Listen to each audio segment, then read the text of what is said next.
Salute, salute, salute. Where's? Welcome to Damu Kiwe Conversations. Salute to everybody that's on YouTube. Salute to everybody on Clubhouse. The big homie Messy Marv in the building. The homie Gaga's in the building, man. I hope that y'all is paying attention. Hit that like button on your way in. Shout out to everybody on Insta, man. Salute if you're on Insta. Follow at Active Chucks. That's the Insta.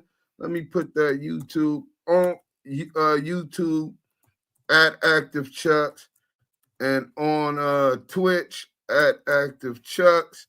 We live on all of those platforms. Oh, Facebook is Lamonte Sims. We live on all of those platforms right now as we speak. You know what I'm saying? Salute to everybody, though. Hit that like button, man. What's going on? What's going on? We're going to try to get this out the way early. You know what I'm saying? We got the content. Tonight, the Canelo fight. So I'm going to be going to my people's house, man, and enjoying my evening with my in-laws. Shout out to my nigga, Junie. Brother from another mother, man. That's Maria brother, man.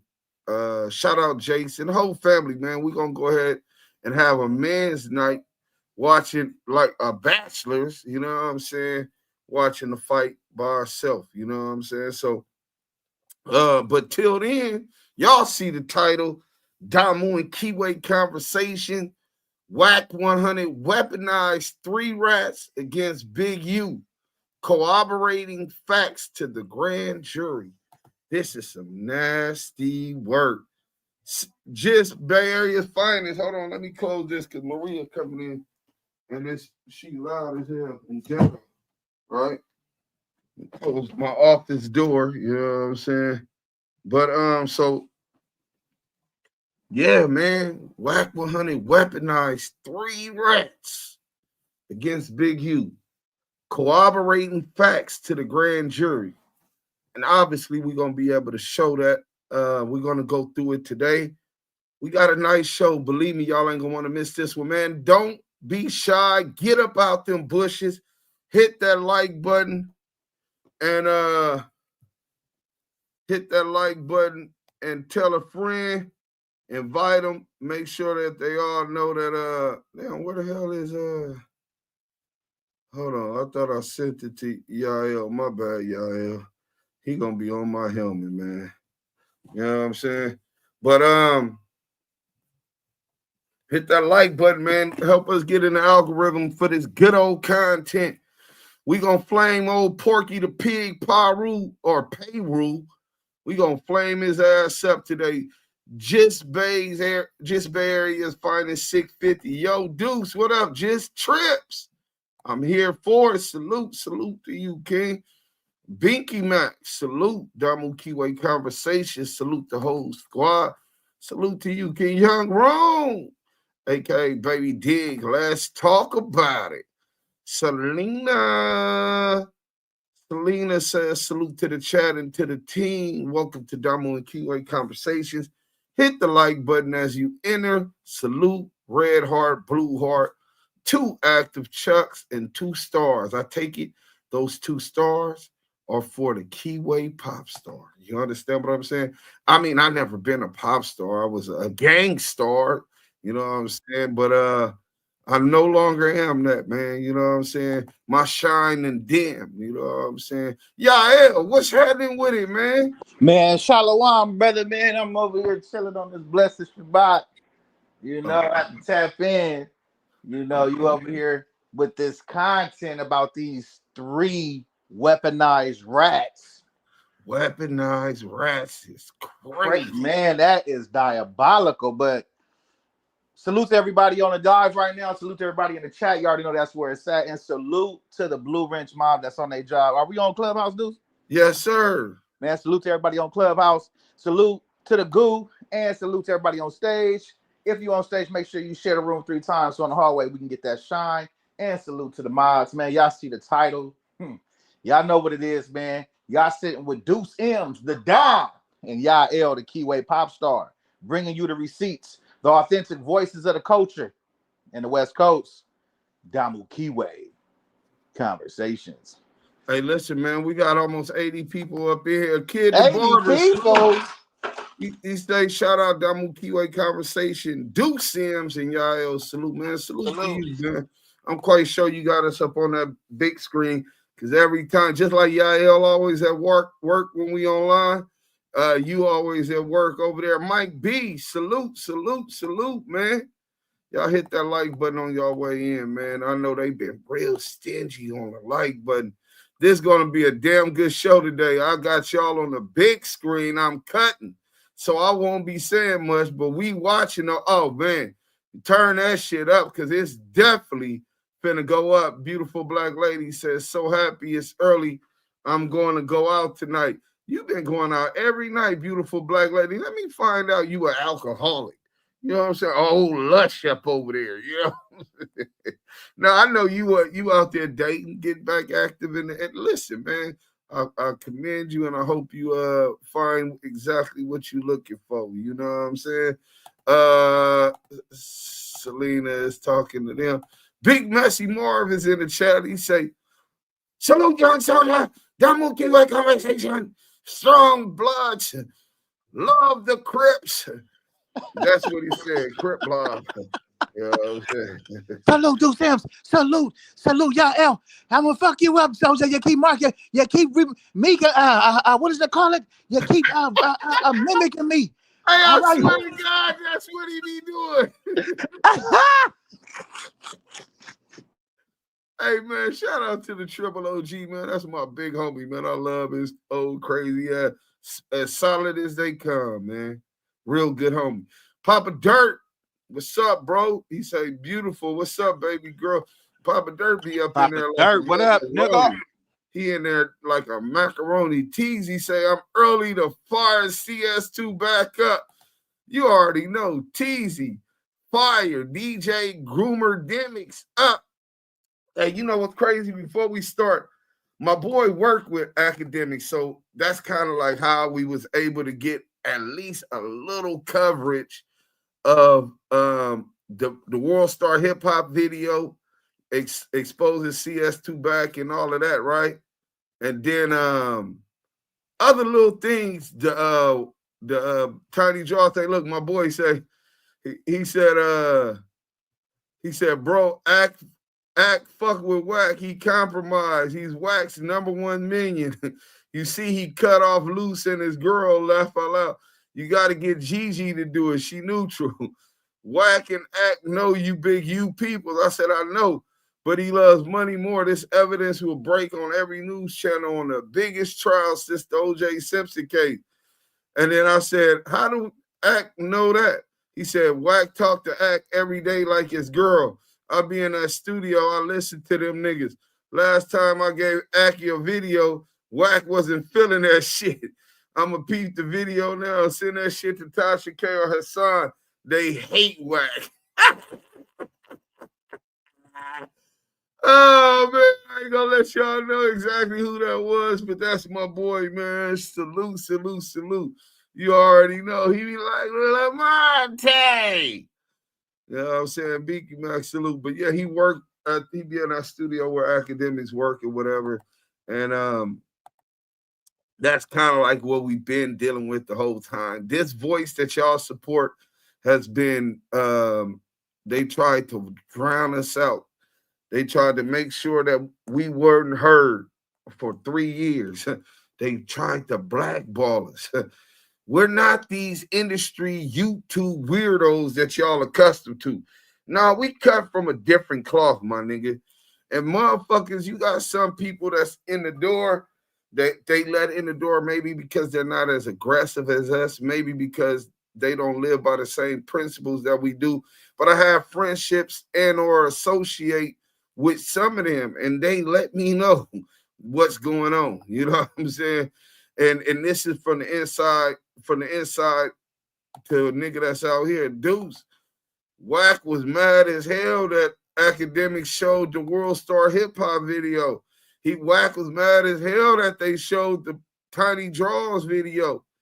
How do y'all think we position to get that on academic? You know what I'm saying? So they in there macking in the chat. You know what I'm saying? I see what's going on. We got to get active in the chat. But look, we're gonna go ahead. Let me salute everybody, and then we finna start. Las Vegas Freedom News. Salute to you, King. You know what I'm saying? Really appreciate you. What's the deal, my brother? Then we got the GD Network. I'm just in time. Salute you right on time. Bless one. What up, love one? Peace, love, and light, family. You already know. Always positive. Salute. Free Big U. Fat. Fire content all the time. Mob Wack TV.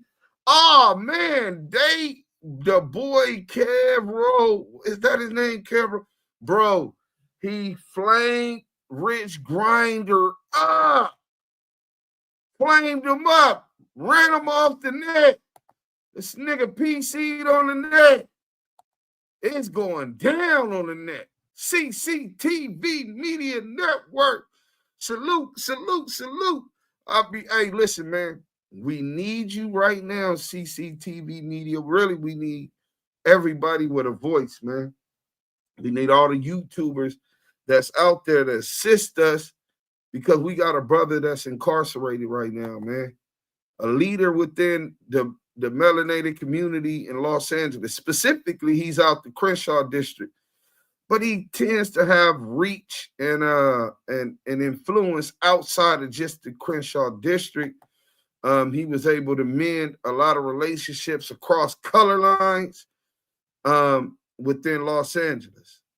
And the crazy thing about it today, we're going to be able to prove to y'all that the federal United States, assistant United States attorney, and that federal agents that targeted Big U at the behest of CS2 back, his scary bitch ass,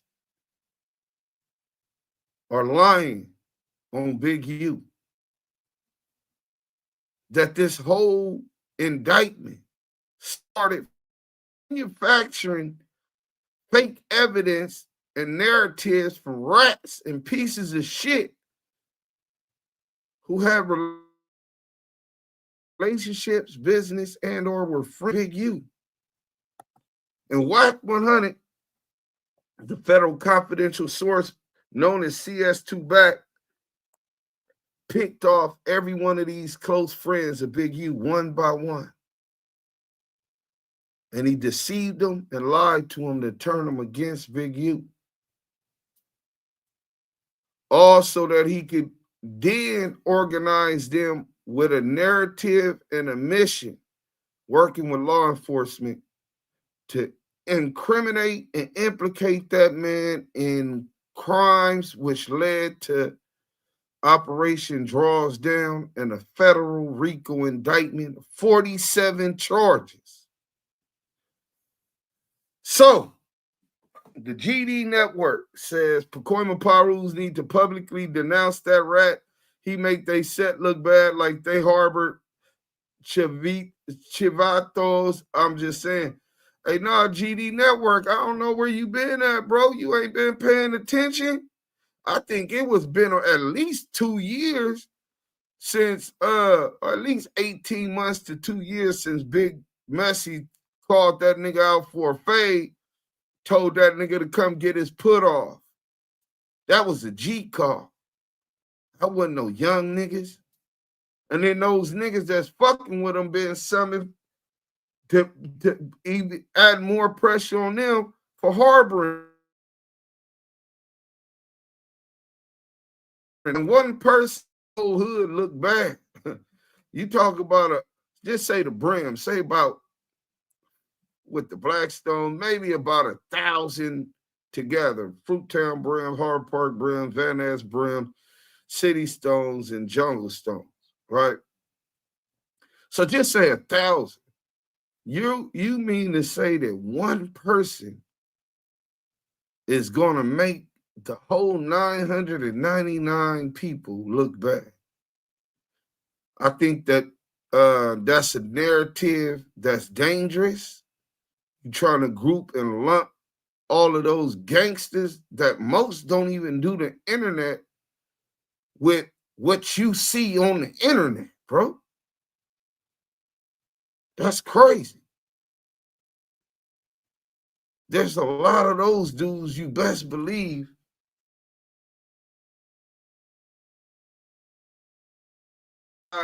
Can none of the fuckery that this piece of shit is doing. So I'll just leave you with that. D-Twin 70. What's up, Cameron? What up? Gaddafi's Tone Fist. Salute, do see him, y'all in the chat. Man, salute to the chat. Y'all know that's where it's at. Pookaroo.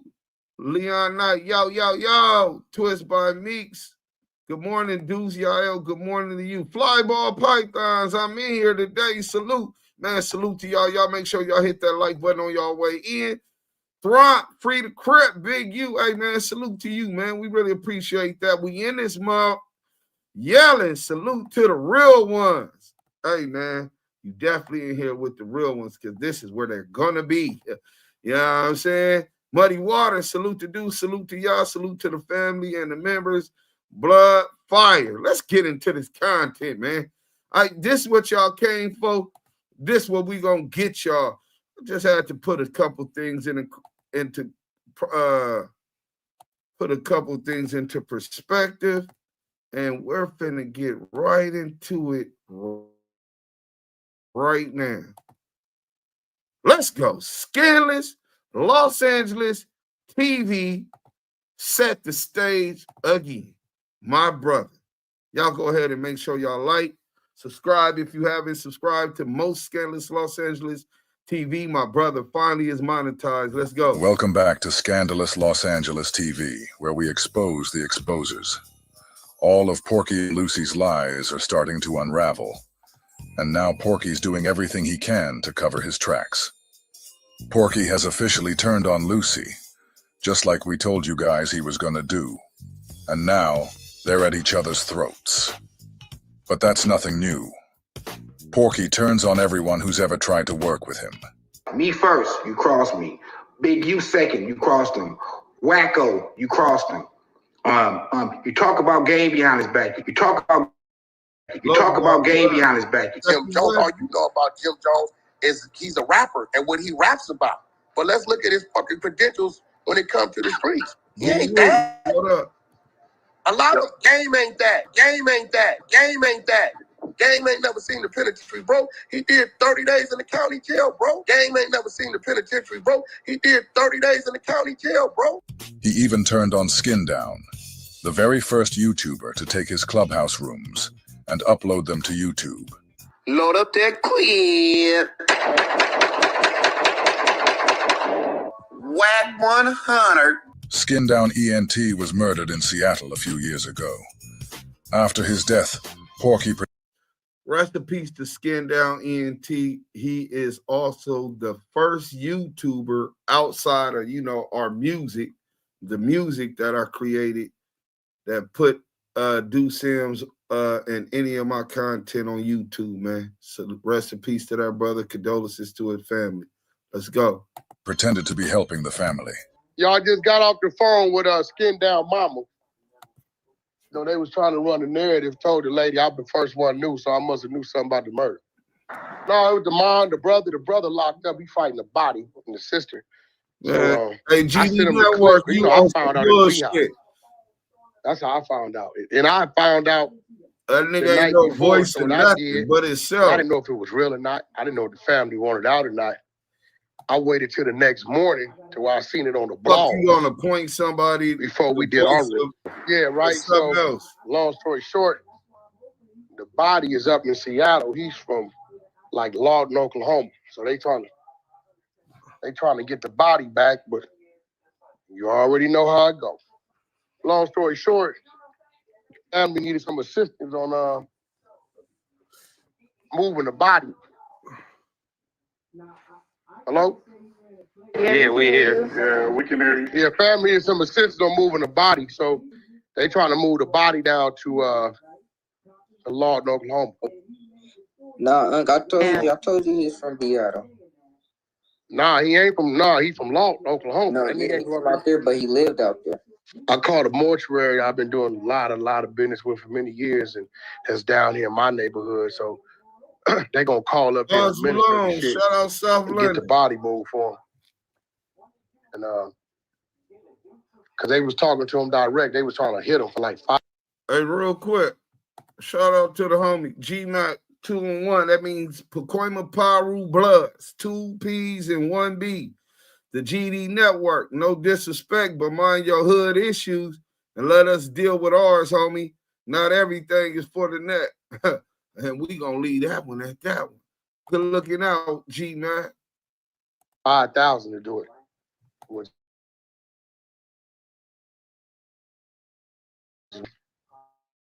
Hey, on a Delta flight, and I didn't pay no 5,000 for that. Oakland. Yeah, ain't gonna be no YouTube clips. Wack 100 helps, family of a YouTuber. But the moment he saw an opening, he crossed him too. Yeah, I didn't realize that it was up in Seattle. I thought that it was somewhere else. Are you out of here, GD Network? Dick sucking bitch. Yo. Fuck your mama. Yeah, load up that clip. Yeah. Hell no, yo. He good people, man. Yeah, you clickbait artist. Fuck that. Yeah, you clickbait artist. Fuck that. Yeah, you clickbait artist. Fuck that. Straight up. I don't like no get that bitch use clickbait. I mean, you know how much shit the clickbaiting started? Skin Down is the same man who helped guide Porky's YouTuber, Ray Gives TV. So how long have y'all been creating content? You said he taught you, or did you teach him? Like like how did y'all get into it? No, I had caught COVID in January, and I was at the house bored, like damn dog, I don't got shit to do really. And bro was like, nigga, try to get your little YouTube channel popping. So I was like, all right, fuck it. So I dropped like 15 videos a day, and I had got 500 subscribers in by February, you know what I mean? And then I just kept going from there. But yeah, he was already doing this shit before me for like 3-4 years. Ray Gives does nothing but post Porky's content. Listen to the way Porky disrespected him on Clubhouse for everybody to hear yesterday. Ray Gibbs put a video up talking about the FBI calls Wack 100. Oh, wow. Because I say I got a call from the feds today. We clearly go to talking about an individual called me that's in the feds. Hello? Bro? Yeah, bro, what the fuck wrong with you, bro, playing with my name like that, bro? Like, what you talking about the Wack 100 got a call from the feds today, bro? Like, you know what the fuck you doing, bro? Nah, ain't no. Hey, look, ain't no. You know what the fuck I said? I could call me from the feds. Did I not say that? Nah, you did, bro. I apologize for having the wrong side.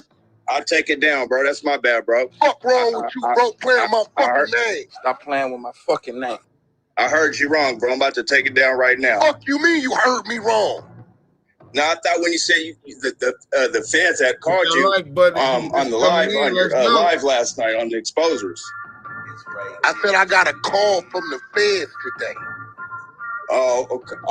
Oh, like somebody calling that was... You know, like if Luce Cannon called me, where he calling me from?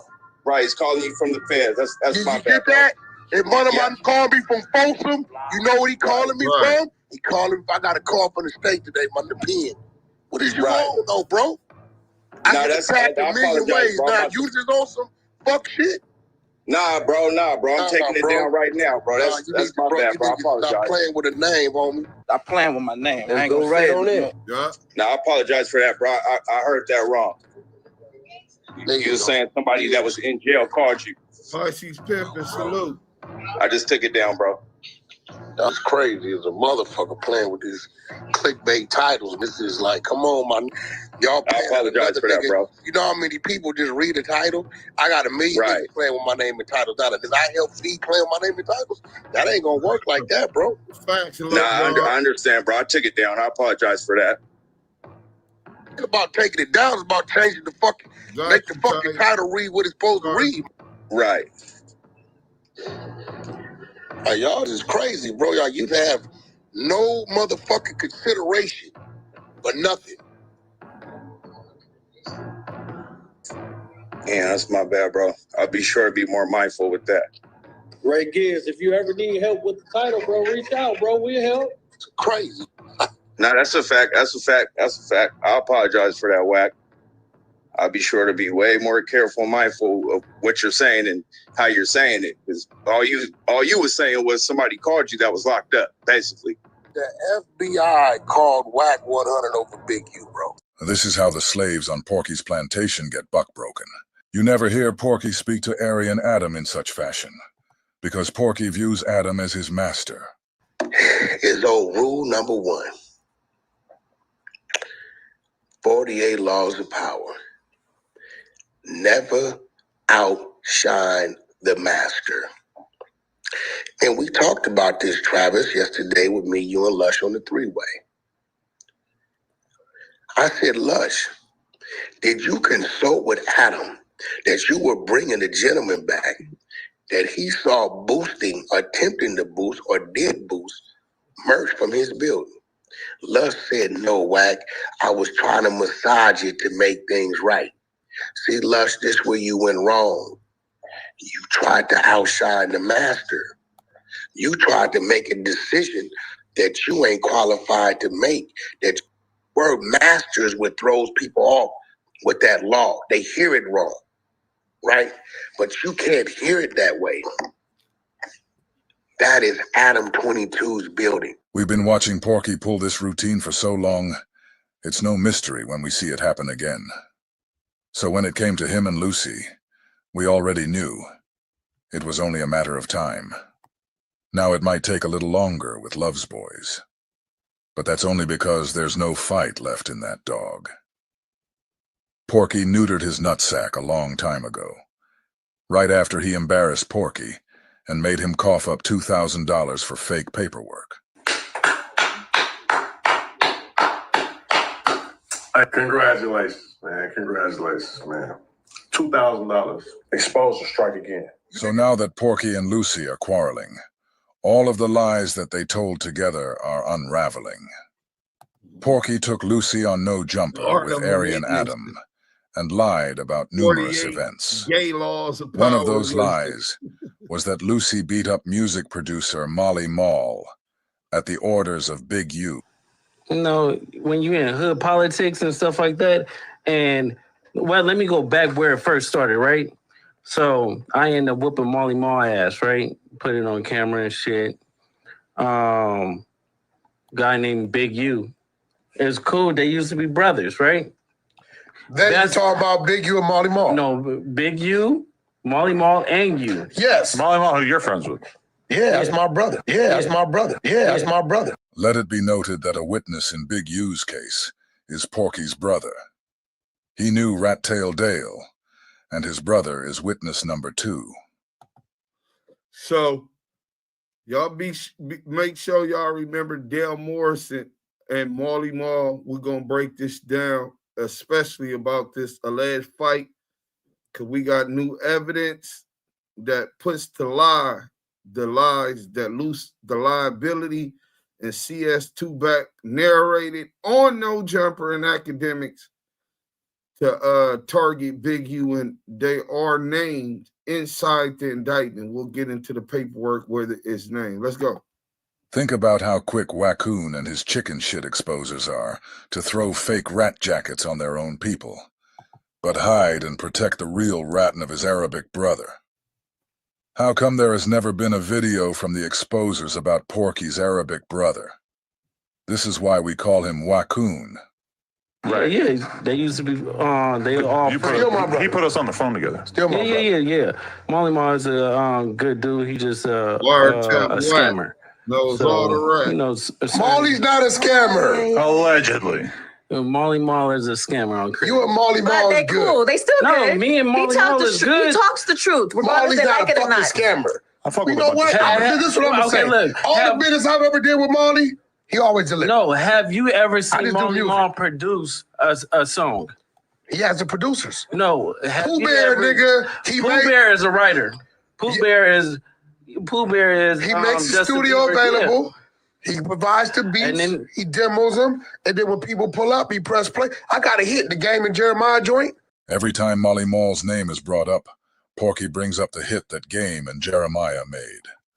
Game wrote the verses, Jeremiah sung the hook, and Molly Mall made the beat. Porky wasn't the CEO, but he screams, "We got a hit."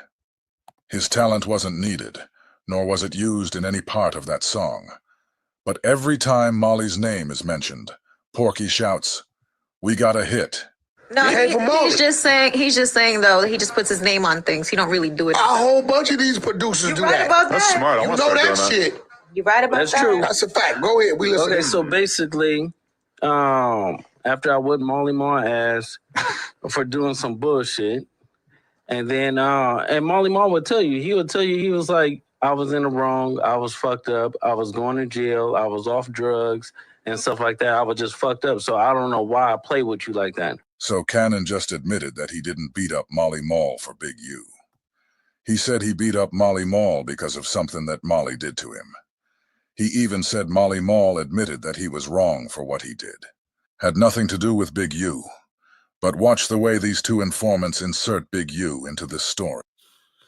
We're going to have Gigi. We're going to play Gigi soon, and you're going to hear what her explain exactly why Luce Cannon jumped on Molly Mall. But here is Wack, who brought Luce on here to do this, gave him a voice, brought him on academics to do the same, claiming that he jumped on Molly Mall and did all of these crimes to Molly Mall at the behest of Big U because he's Big U's lieutenant and enforcer. Nasty work. I don't know that Molly.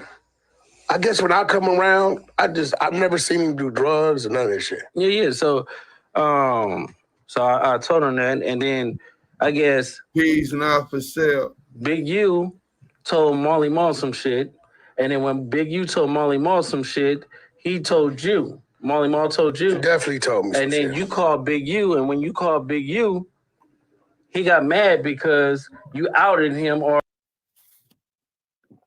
if y'all don't know what he's talking about, listen to this. Y'all pay attention to this in case you haven't caught it. Big U told Molly Mall some shit. Check this out. Big U told Molly Mall some shit. Big U told Molly Mall that Wack 100 was an informant and CS2 back. That's on the wiretap. He doesn't want to say it.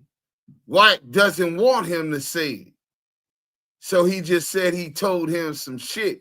You can implicate Big U and speak on all of these alleged crimes, but when it comes to what Big U told Molly Mall about Wack, you don't say that.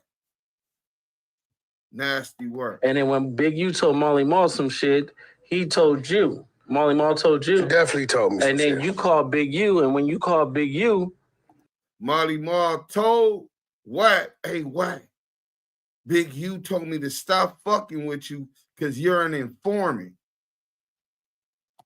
He got mad because you outed him, or Molly Mall outed him. So he basically said, fuck you and fuck Molly Mall. So that's why he got mad at me? He got mad at you because you called him as a man and you stepped to him and he felt... Because Molly Mall's supposed to be his brother. I've seen Molly Mall bail him out of jail, give him his mansion, just give him the fucking mansion and say, here go the keys of my cars, you my brother, I love you. When he was short on money, Molly Mall go in his pocket, look out for him. I saw Molly Mall help his artists, give him free beats. So when I hear some shit like that, because it was a situation on Sunset, Molly Mall's eating. You see some guys pull up and they get at Molly Mall, right? Saying what? They get at him. Ain't no saying nothing. Action. They beat his ass. They beat his ass. Okay. They get at him, right? That's Luce. So I'm like, so I get the call, right? I'm like, he like, yo, I say, yo, who was that? He like, Luce Cannon. I say, what Luce? I say, where you from? Because I know it ain't him. Because Big U from 6-0. Ain't no way Luce get that Molly Mall like that. So when he say Luce Cannon, I'm like, from where? He like 6-0. I say, wait, that was Luce that did you like that? I said, hold on. So I called Big U. Hey, man, why is Luce doing that to bro? Now, you got to remember, me and Molly do real business. I come get a beat from him. You know, I paid him for his beat, give him his points. We got a hit. Him and Game and Jeremiah came from Molly. Porky must have forgotten that he had already spoke about that hit. Right? So Big U like laughs the shit off, right? So I'm like, yo, bro, what kind of shit you on? I thought Molly is, you know what I'm saying? What kind of shit you on? Yeah. Right? So then, you know, he started to make mention of certain things, and I guess he must have called you back or called Molly back. He called Molly back and said, you called Wack? And told Wack, and at this point in time, Molly like, fuck me calling Wack. What's up with your homeboys doing me like that? You know, I didn't let your kids stay. I didn't did everything in the world for you. What's up with your... And at that point in time, I think Molly's light came on. So you saw how Porky went on no jumper and didn't just co-sign Lucy's story. So essentially what Wack is saying is that Molly, he told him to call Wack, and Molly Moore is saying, Wack, why he want me to call you? And his homie, Luce Cannon, just did all of this to me, right? So y'all know what Wack did. His deceptive ass, he already then heard that Big U's on to him about being CS2 back, and that's why he's cutting them off, right? And the nigga Molly, and he tell Molly Moore, well, that's because he set you up with Luce Cannon. He told Luce Cannon to do that. Wack made sure he turned Molly Moore against Big U when he met Big U through Molly Moore. I mean, he met Molly Moore through Big U. Nasty work. Pay attention. He added to it. Tried to make it sound like Big U sent Lucy to put hands on Molly Mall. But now, Porky's acting like none of it was true. Like he never believed a word Lucy said. This is classic Porky. Backing Lucy and his lies when it suits him, and backing away the moment it doesn't. But here's where it gets real. Because now, Cannon's actual wife, Gigi, is speaking out. And she's about to tell us the real reason Lucy went after Molly Mall. So we were friends with Molly Mall. We went to Molly Mall's house. We did a business with him. I gave Molly Mall $20,000 to $10,000. I apologize, 10 or 20. I can't remember. I have to ask Molly what the exact amount was because this was a while ago now. But Cannon wanted to be, you know, a rapper, wanted to be getting in music or whatever. So he needed some beats. So we got with Molly Mall, gave Molly Mall money from our savings, and he got like about, I think it was like 6 beats Molly Mall gave him. And that was that. We went to his house, we spent the night. That was the night that Cannon threw up and boo-booed on himself because he was so drunk. Oh, he did. That's what everybody was talking about. Wait. You can't stop booty? I don't know why. He said because he was really drunk, I guess. I don't know. I never seen that. I don't know. It was This was at his house, and it was on his. He let us stay in his room on his bed. This was on his bed. So you can ask Molly Mall about that. Hold on. So you make way to get a deal. Who negotiated the terms of the deal on how much it would be? Did Luce Cannon?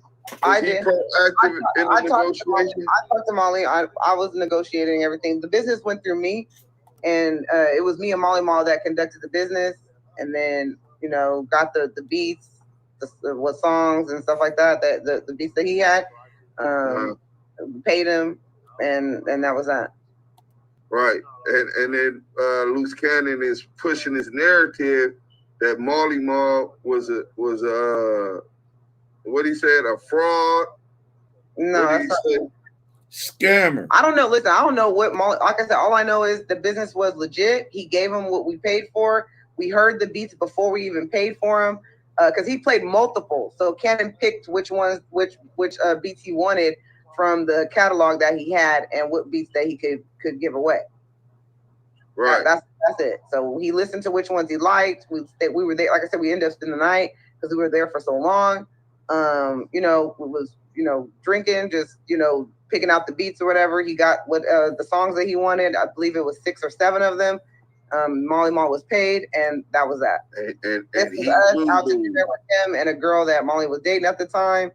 So like I said, we've hung out with him a couple times, and there was never no bad business or anything at all on Molly's. And he gave us what we paid for, and that was that. Cannon picked up the songs that he wanted. And Luce Cannon, Molly Mall hit. He got the beats, and he boo-boo. Grew up and unfortunately lost his bowels that night. Gigi. Yeah. Did you go order some incredible diapers? Nah, he definitely needed a diaper that night. We actually had to leave because we had to go get the car cleaned out because he threw up in the car too as well. And then, you know, he had to change his clothes and whatnot. And obviously we stop telling them my business. You know what? I'm just saying, and like I said, it's just posting the truth. Like I said, I mean, Molly has already said this, so I mean, this is not a secret. Like it's just the truth. I'm only speaking facts. You'll never hear me speak on something I don't know for sure. I can only go by what I saw and what I was there and who I was. Like I can't speak on anything that I don't know. Now, at this time, how did y'all get to know Molly Mall? How did you meet Molly Mall? Did you meet Molly Mall through Big U, Luce Cannon? Like, how did you meet Molly Mall? No, we met Molly Mall through Mo. So, as you see in my episode 2 that I dropped, I was friends with Princess, Ray J's wife. Ray J, when Cannon first wanted to be a producer and have the record label and do his rap crap.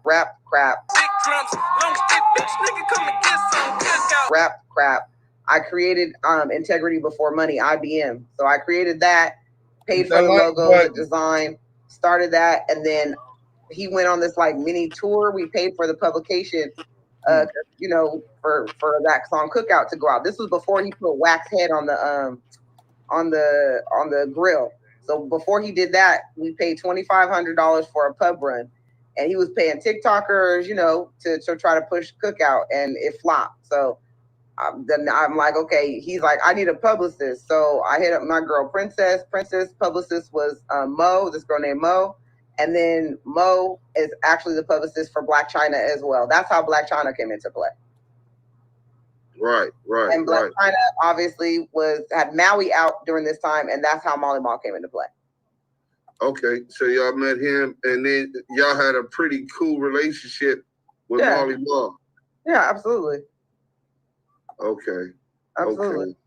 Okay. At that time, because Princess being with messing with Ray J, at any time around that time, did you ever hear Wack 100 name from Luce Cannon as far as him dealing with Wack was not.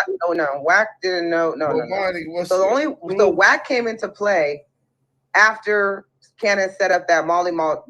When he jumped on Molly Mall, he set that up. And let me clear this up real quick.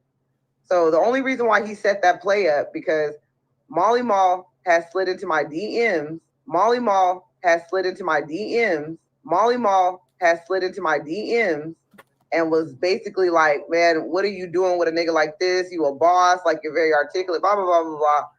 Cannon saw the DM and then set up the play. Cannon saw the DM and then set up the play. After I whooped Molly Mall ass for doing some bullshit. And then, Molly Mall would tell. Let's speak on that real quick. So, just for those who are slow, now we find out exactly why Luce Cannon beat Molly Mall ass. This old Vegas pimp nigga. Well, he say he was from up north, Northern Cali originally. I don't know nothing about him except he's supposed to ride it on a pimp nigga from the Bay. You know what I'm saying? So I don't even know if he really from the Bay, but he a Vegas pimp nigga. And with these strange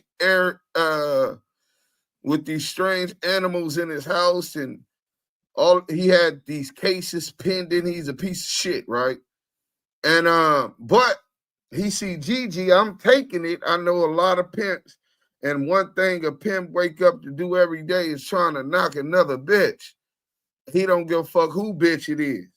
And in his mind, he probably thinking that he's finna be able to knock Gigi. So he jumps in Gigi's DM and shoots his shot. But Gigi doesn't get to see the DM. Luce Cannon intercepts the DM. Why are you with this weird ass, bum ass nigga? Use a boss bitch, just dirty max him and get caught doing it. So Luce Cannon doesn't say anything. He shows Gigi and all that, but he doesn't reply to Molly Mall or nothing. Lines Molly Mall up while he's eating, and we're gonna get into that next. But we're gonna get into that also. But that's why he did it. But here you got Wack 100 and Luce Cannon on No Jumper, and they went on Academics and they whole little snitch tour, right? Lie snitch tour, right? And they're spreading this lie as if it's a fact that the reason the violence that was put on Molly Mall and whatever crimes happened against Molly Mall was at the behest, instruction, and order of Big U. Now we got somebody who was around, not only around, very involved, who knows the exact reason to why Luce Cannon did violence on Molly Mall. You want to react to that real quick, y'all? Yes, sir. But before we get to that, we got a super chat. We got Iceman Vamp with the $5 super chat. The devil is in the details, which Luce convincingly leaves out of what Big U told Molly Mall. Hey, man, Iceman Vamp, we appreciate the super chat. Anything and everything that is given to the Damu Kiwe Conversation is appreciated. Salute to you, your family, and your tribe. Yeah. Yeah, man. Yeah, man, you can't be dirty macking niggas, bro. You dirty macking them, dude. And but at the end of the day, Luce Cannon and Molly Mall are part of the same flock. You know, that feather it don't fall too far from the flock. You know what I'm saying? So, you know, him dirty macking him and this nigga dirty macking other niggas. They just all dirty mac whack clowns at the end of the day doing what they normally do. You know what I'm saying? He caught an interception on that, and he's out here attempting to smut Big U's name with these lie snitch allegations. You know what I'm saying? So I guess whatever Molly Mall seen in Luce Cannon, Wack seen that in Luce Cannon also. You know, they are part of the same reflection. All got something in common. Snitching. Luce Cannon in the chat says, I beat up Molly Mall and Boo Boo in his bed on 6-0 quit. Well, yeah, we know you boo-booed on yourself, and you know, now that you teamed up with one of the highest snitches on the internet, I'm kind of like sad that you didn't get those diapers from him, being that his company is a pyramid scheme. But yeah, man, y'all know what it is, man. This nigga right here, dude, is just one of the most, how can I say, he's a very wise serpent. He's a wise serpent, man. And they Mike Keenan said, ask Luce how Molly Mall details. Damn. I don't know if he got some head, but it's looked like I seen evidence indicative that he done ran up in this nigga get the shit broke. And all the times I done got pissy drunk, bro. Pissy drunk. I still never pissed on myself. I'm talking about passed out drunk to where I don't even remember how I got home that night. I have never boo-booed on myself, bro. This nigga is on the niggas. Wait till they describe Molly, Wack and them gonna describe Molly Mall's bed. Wait till y'all hear that, and then we gonna go back and talk about him boo-booing. Let's finish this video real quick. It's almost done. Let's go. He would tell you, he was like, I was in the wrong, I was fucked up, I was going to jail, I was off drugs and stuff like that. I was just fucked up. So I don't know why I play with you like that. So now you guys understand what Lucy was saying when he said Molly Mall admitted he was wrong. This is the reason why Lucy beat up Molly Mall. It was because Molly tried to get at his wife behind his back. This had nothing to do with Big U. But you just saw Porky and Lucy go on No Jumper, and create this lie together. Porky wants to distance himself now, but he can't erase the past, just like the situation with Meek Mills and Rick Ross. One of the biggest lies Porky and Lucy told on No Jumper was that Lucy held Meek Mills hostage until Rick Ross paid Big U $50,000. He did that to, when I did that to Meek Mills and Rick Ross. What'd you do to them? So, the club, when you sweated them in the club? Yeah. Dude, and Meek and Rick have no idea that Draw sent you at him. Dude, and Meek and Rick have no idea that Draw sent you at him. Yeah. No, yeah, they sent that because I called Ross. I'm like, Ross, drop off the 50,000 and we're gonna let Meek live on Crib. So Ross dropped off the 50,000. That claim wasn't just for clicks. It was serious enough to make its way into the Operation Drawdown affidavit. And when Lucy told that story, Porky didn't just sit back. He co-signed it. He backed the lie. He even threw shots at his own master, Arian. He acted as if it was just common knowledge that this really had happened, which made people start to believe whether it really happened. But we're going to break that lie down also. All of these lies are in the Big U's indictment.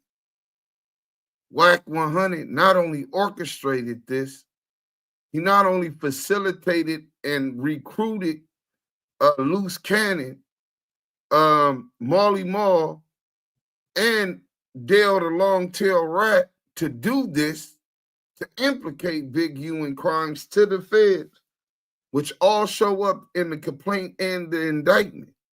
47 counts.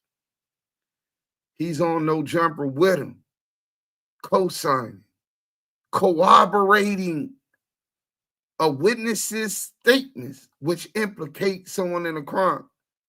Under the federal law, it takes two people to corroborate one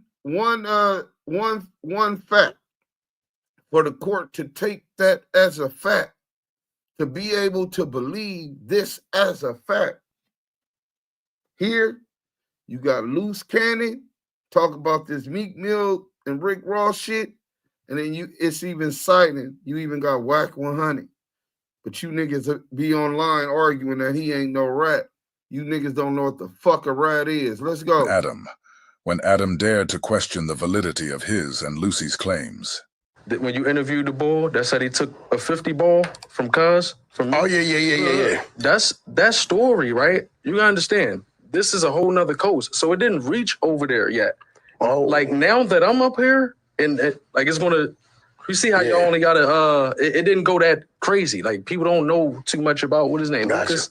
Luce Cannon. Luce Cannon. I'm very unsure if I believe that story as well. That definitely happened. You a white boy. I'm very unsure if I believe that story as well. That definitely happened. You a white boy. I'm very unsure if I believe that story as well. That definitely happened. You a white boy. You just heard Porky's Aryan Brotherhood master, Adam 22, say he wasn't sure how much of that story he believed. And what did Porky do? He doubled down. That definitely happened. Give me the audio. Then, as if he was losing but ground, I was aware. He threw out, "You're a white boy." As if that had anything to do with whether Lucy's story was true or not. We all heard it. In front of Adam's entire audience, Porky went on and said the event definitely happened. That was back then. Now let's hear what CS2 Back is saying today. This is Big U on the phone as Luce Cannon is saying, we robbed Meek Mill, which has been a lie. I told you that was a lie. Did I not? It's a fucking lie. Nobody robbed Meek Mill. I told you that. That's cap. None of that never happened. I'm very unsure if I believe that story as well. That definitely happened. That definitely happened. None of that never happened. That definitely happened. None of that never happened. That definitely happened. None of that never happened. T.P. Bay was there. He ain't going for none of that. Situation with Luce Cannon, with him, you know what I'm saying that somebody was pressed out, somebody paid money.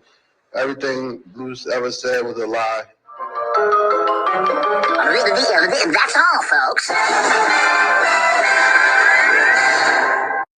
Today, I'm going to be trying the new Dave's Hot Chicken Mini Sliders. Los Angeles TV, my brother from another. You know what I'm saying? But that just shows you how these dudes were lying. This definitely will be evidence administered on behalf of Big U. So there is no case in the last century since the OJ case that's going to be as big as the Big U RICO indictment. It's kind of like why the U.S. attorney, who probably seeking some kind of promotions or whatever, it's probably one of the reasons and that went in the back of their mind to wanting to believe Luce Cannon, to want to be believing CS2 back, to want to believe Long-Tail Dale, and to want to believe CS2 back. But see, we're going to make sure that Wack gets subpoenaed in this. He's already been named as a witness. So we already know Hood Eddie feared Cody by means. Eddie ran from his phase. Home still not choosing to bang. It's a family reunion. Wack saying that definitely happened, then turned around and said that the story was capped. Yeah, that's what it do. That contradiction was crazy by Scandalous LA. Well, it wasn't Scandalous's contradiction. He just caught the contradiction. That's kind of like his genius. He remembers exactly what lies Porky the Pig Payru says. You know what I'm saying? Let's make them likes match. And this is where the U.S. attorney is finna look like a fucking clown. The assistant U.S. attorney is going to look at it like a clown when all of this comes before the judge and before the courts, right? So let's go to the GRID program, right? Let's go to the GRID program real quick, right? We're going to go to this GRID program real quick. And I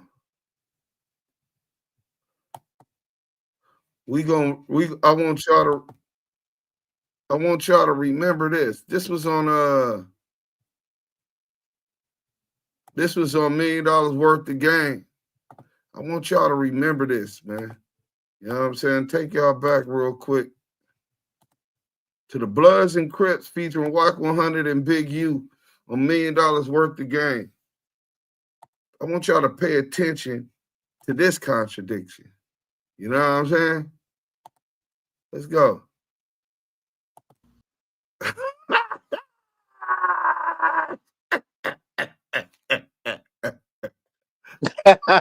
So, I know why you laughed at that one, boy. That nigga hot. Look, hey, he a little jalapeno. He a little red little chili pepper over there. Little Stubblefield, little fuckery. Oh, High Top from College thought he was gonna get some kind of props, right? Bugs Malone says, remember the internet never lies and always holds your secrets for real though. Wow, free Big U for sure. Deuce, I got a question. Knock on wood, G, if you pulled a movie today and Wack got caught and both of y'all went to the feds, if a Mexican or white get at you, are you helping Wack out of that situation? Well, first and foremost, as soon as I see him, I'm getting him up out the way. So I guess in that situation, I'll be by myself. Blood would have rolled his shit up. Hey, go ahead and roll your little shit up in the burrito. nigga gonna stop him. Get up out of here, nigga. For a nigga unalive you up in this. He gonna roll it up in a little burrito and tell the people at the desk, I can't live here no more. They tripping. And they gonna roll his ass up out of there. But yeah, bro. Man. My race come first, but if he roll up with me, I already know what time it is. So he would, bro, it wouldn't be no talking. He wouldn't been around for us to get into it. Big U was everything Wack bitch ass wanted to be, but couldn't. Hey man, that's a fact. But look, I wanted to show y'all that because he talked about the grid and the intervention work, the football program that he got, the schools that Big U got going on with all of these kids at his house, right? And this is what he said 4 years ago about the grid program. And then right after that, He go after you know what I'm saying? He goes and then he goes and does this, and then we're gonna get into the paperwork, right? Let's get into this first. Let's get into the paperwork about the grid. Because we want to make sure for all of those that don't know, who accused that Big U was working with law enforcement because he signed a contract with the grid. Well, let me tell y'all about failure to meet the obligations of a contract. See, a nigga can sign an artist to 10-album deal, and if the artist feel like they're not getting advances right or nothing else, they don't fulfill the deal. Fuck that rapping shit. Or you could do what Prince did and change his name Prince to a symbol and record music up under that. See, there's ways in gray areas to getting up out of a contract and not having to fulfill a contract. So fuck what he signed, what he would do. He want to get that money. He signed it to get that money, but he told the mayor and them from the beginning because they wanted Big U. Let's not forget that. They understood how influential he was throughout Los Angeles, right? They wanted Big U to and his organization to have this deal. But if you look at this deal, let's go to this indictment. So it says the recipient of an annual $550,000 as part of the GRID program overseen by the city of Los Angeles from July 1st, 2018 to July 30th, 2023. Developing options was allotted $2.352 million from the city of Los Angeles. That's within a 4.5, 5-year rate. They done gave him in that period $2.3 million from the city of Los Angeles, right? From that, Henley has drawn hundreds of thousands of dollars purportedly in salary. But just be key. They always said that Big U, this is CS2 back after he cut him. Big U cut CS2 back off. They said the grid was the police. They said that he gets paid by 77 Division. They said that he worked with 77 Division because the federal grid handbook and federal grid paperwork mandates that if you get this grid money and sign that grid contract, that you have to do that. But Big U was bucking all that shit, right? So, and he wasn't getting paid from 77 Division. He was getting paid from the city of Los Angeles. Developing option was allotted $2.3 million from the city of Los Angeles. From that, Henley has drew hundreds of thousands of dollars purportedly in salary. The GRID program has an extensive mandatory handbook. Remember the paperwork that Deuce M broke down for 3 hours, questioning Big U whether or not he was the new COINTELPRO? Remember, I had serious questions about this GRID program and how its applications, and then that's what brought me and Big U together, because I got an understanding of what really was going on, right? That is appended to each contract, and that developing options, like every other grid contractor, must comply with. The feds in his indictment are saying that the grid mandatory handbook, which is extensive, that's the 3-hour reading I did, it must be complied with. The detailed and extensive handbook has many requirements that include extensive criminal background checks. That means before Big U hires somebody to developing options as up under the grid contract, that he got to run a background check on these criminals. Big U wasn't doing that. He was hiring those that would help him get the results that he needed in his community. Compliance. You gonna bow down because we giving you this money. You gonna bow down and meet every obligation and requirement of this grid handbook. Training. You need to train mentally and physically these workers of developing options in compliance with the grid contract and that mandatory handbook, and approval of employees, attendance at meetings with the police, right?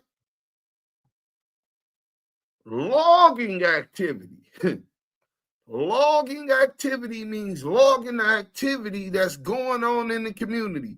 So if it's a fight between a drug addict who's tripping out off a sherm and somebody else, you're by the grids program, your workers are supposed to intervene and then document this fight, right? And liaisoning with local law enforcement. Basically, they're saying Big U has to be Reggie Wright Jr.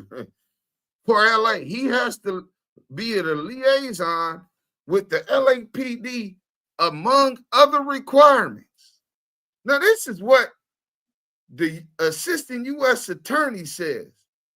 Based on my review of the documents in the course of this 4-5-year investigation, developing options appears to have failed to comply with some or potentially all of those requirements. They saying he didn't do none of the shit working with the police that was put in the federal grid handbook that mandated him to be their puppet. Big U walked to a tune of his own. Oh, y'all want the crime down? I help y'all get the crime down because that's what I want in my community. Y'all also say that y'all want these kids graduating. I want these kids graduating, and I'm going to come with football programs and cheerleader programs to put these kids in the college and these girls in the college and not on stripper poles and not in the penitentiary, right? But I'm not finna be working and doing the police work. I'm not here to do the police job. If I stop some violence in my neighborhood or even have to knock somebody out because they're disrupting and or taking advantage of citizens within my community, we're not finna log that activity and turn that into the police. I'm not finna be a liaison between the streets and the police department. And this is one of the reasons the assistant U.S. attorney, the federal prosecutor, is claiming that Big U created fraud because they couldn't break that man and make him their puppet. So let's start that. Let's start there with the lies of CS2 back, Luce the liability, the Crip cop. Let's turn that off. We finna get into this video, man. So this is what's going on, right? And I believe that by the law, this is probably the only crime they're going to be able to convict Big U of. And the reason they're going to be able to convict them of it, because Wack 100, Luce Cannon, and the Crip cop tricked Big U into denying working with the police, which obviously the U.S. prosecutor already knew he was doing. That lets you know they was working with the prosecutor the whole time.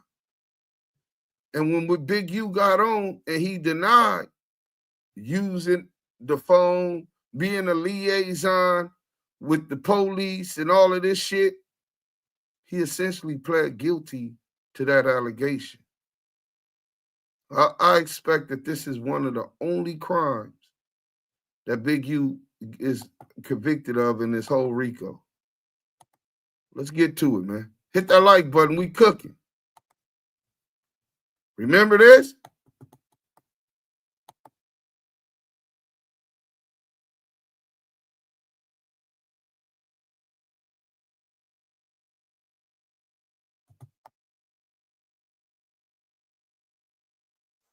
So y'all can see this. If in the chat, let's hit that like button. You didn't know? Got the content. Click that bell, tune in. Okay, so check it out. Wack 100 and Adam 22 react to Luce Cannon, reveal that Big U probably caught that dog that got Nipsy Hustle knocked down. What? On you shout out to Wack 100, the whole 100 side, spin the block. Let's get to the content. It's Ray Give TV. Ray Give TV, the GOAT. This shit bad work, bro. I ain't gonna lie. Hey, guess what? That nigga got the whole FaceTime audio that happened just like that. You seen it too on Wack. I already know. Yeah, I seen it. I told you. The Wack one. That's all I needed to hear. That's it. Man. That's I don't even think we realized what just got started. Nigga, this shit finna go. Man, that shit was crazy. That shit was crazy. Exactly. All right. Watch this. Y'all think the BG shit was crazy. Watch this. Hey, Wack, tell that nigga Beast, you would have told your homie, right? Motherfucker call you and tell you your homie dead. You call him and he answered the phone.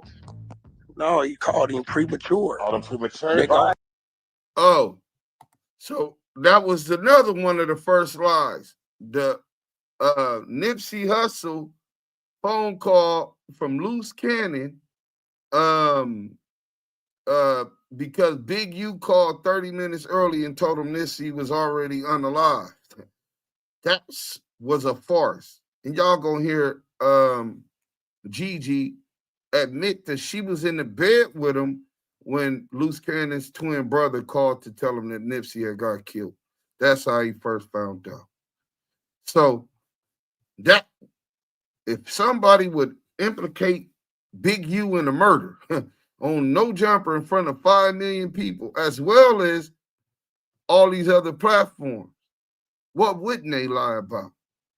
The U.S. The federal prosecutor is going to have to deal with that on the stand. I think that the judge and the jurors are going to make a mockery of that federal prosecutor for believing Luce the liability Cannon. Let's get to this shit. There's only one nigga, bro. That's me up. Hell yeah, that's all of us up.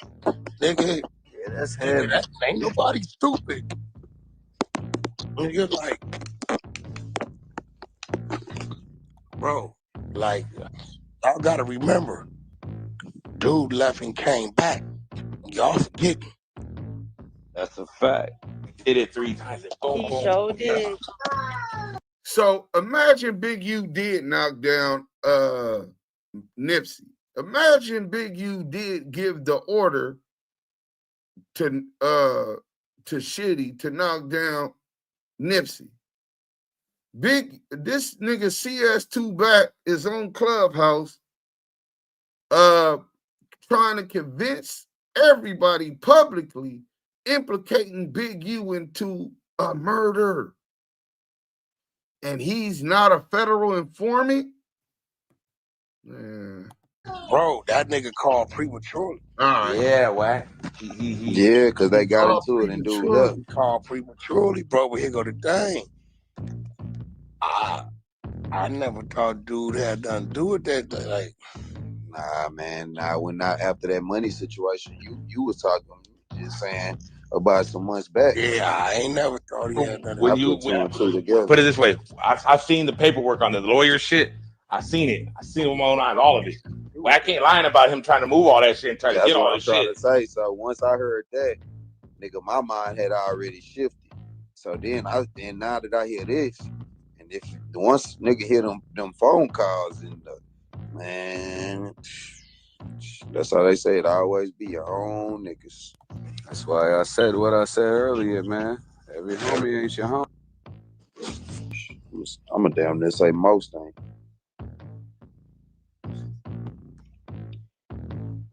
Hey, yo, Wack. And then, like, there was a lot in there. He even said about he was giving them things, the toys, writing serial numbers down, taking issuing. Like, he's seen all this shit. Like, and then IBM hoodlum. You talking about how Wack and Gigi are snitching on your guy and 600. Well, Gigi is a civilian, so she can't be a snitch first. But you didn't have that energy when he was snitching on Gigi, right? Second of all, what about Luce Cannon live snitching on Big U with all of this? Where was your energy and why is you still supporting that nigga if you so anti-rat? Nigga, IBM is synonymous for rats, nigga. Your leader's a rat, and you niggas still support that nigga. Fuck you niggas gonna try to take a moral high ground like it's cool when you do it, but it's wrong when CS2 back and a Crip cop do it. Gigi don't even fit in that description. She never claimed to be a street bitch. But the Crip cop claimed that he was from 60s. Luce Cannon claimed he was from 60s. CS2 back admit that he's a Peru. So between those three ratting, of course, we agree. CS2 back is a federal confidential source. I exposed it publicly. We agree that Christopher Love boys is being working. Go look at all the shit, the raid at Jesse Owens Park, all the different shit, him getting picked up at the border, him having 2 sealed files. We gave him one, the possession, so we know that that was wiped away because it was a misdemeanor and he served his community service. But the trafficking of marijuana when he was caught with all of this weed and $10,000 cash was a felony that's still sealed. We been told y'all Luce came with DEA money with Crazy Rick. We exposed the exposers, nigga. You didn't know? Oh, maybe you had your head too far up Luce Caboose's ass, nigga. You niggas must be lovers or y'all all the police, nigga. Which one is it? Because ain't no way you could be against rats, but following behind and representing something that this nigga's representing as if it's cool. As if it's cool. Now, here you got Luce Cannon talking about Big U was passing out blinkies, him and Wack 100, passing out blinkies to the 6-0s, 20 of them, very specific. Not just, he counted them. I don't know who goes and counts. Damn, that's 1, 2, 3, 4, 5, 6, 7, 8, 9, 10, 11, 12, 13, 14, 15, 16, 17, 18, 19, 20s. The fuck is you counting my burners for, nigga? You preparing for your testimony, nigga? And this was if this was true. But another figment of Luce the Liability's imagination. Another narrative pushed by federal confidential source 2 back to implicate Big U in crimes. Remember, all of this is planned and designed by CS2 back. Oh, dude, Sims, you reaching. Oh, you don't gotta believe me. I'm gonna let CS2 back tell you, since you dick sucking ass niggas still got y'all head up his bitch ass, his ass. Let's go. Oh, this motherfucking shit is crazy. Oh man, That Nipsey shit you talking about? Hey, bro, I told it's y'all. already up. Yeah, that Nipsey shit gonna go. That I think that's gonna be one of the most talked about things over the next. Oh, I'm gonna look at that. And what you gotta remember, Wack didn't say it. 60 Trips said that. His nephew said that. Then Wack try to act like I mean, I ain't gonna don't believe really me. think Let me get you know what I'm some saying. 60 I to say that. with you, but and I Nigga know ain't y'all even a switch 60. up, but your nephew said What's that. up, Watch Baby? You know what I'm saying? Yeah, we Like, can't put that on Wack this time. your nephew. I mean, you know the shit. Man, this whole shit getting ugly, bro. Yo, I still say like he didn't. Just as a street nigga, I know that you looked up to the nigga probably and all that shit. But if I'm with you, Brock, right, and you finna pass me some hammers and shit like that, and you start writing down serial numbers and shit like that, I'm gonna look at you a little different. That might spook me. I'm gonna keep it real. That made me think he might be a little bit more greener than he seemed.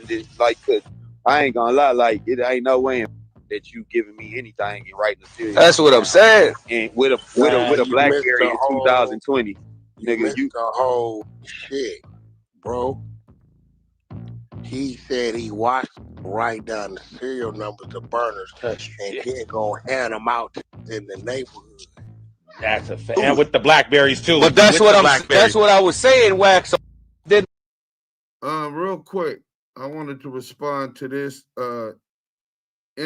Is Manine said you should work with Big U Lawyer.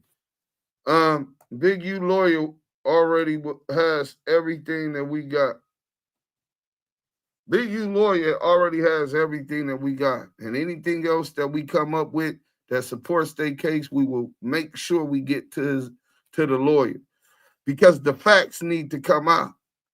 While they want to bury this innocent man, not on our motherfucking watch. And every one of you YouTubers need to be pushed the same way y'all convicted Big U in popular consensus. Y'all allowed and permitted the Department of Justice to buck break Big U and convict him publicly of all of these crimes.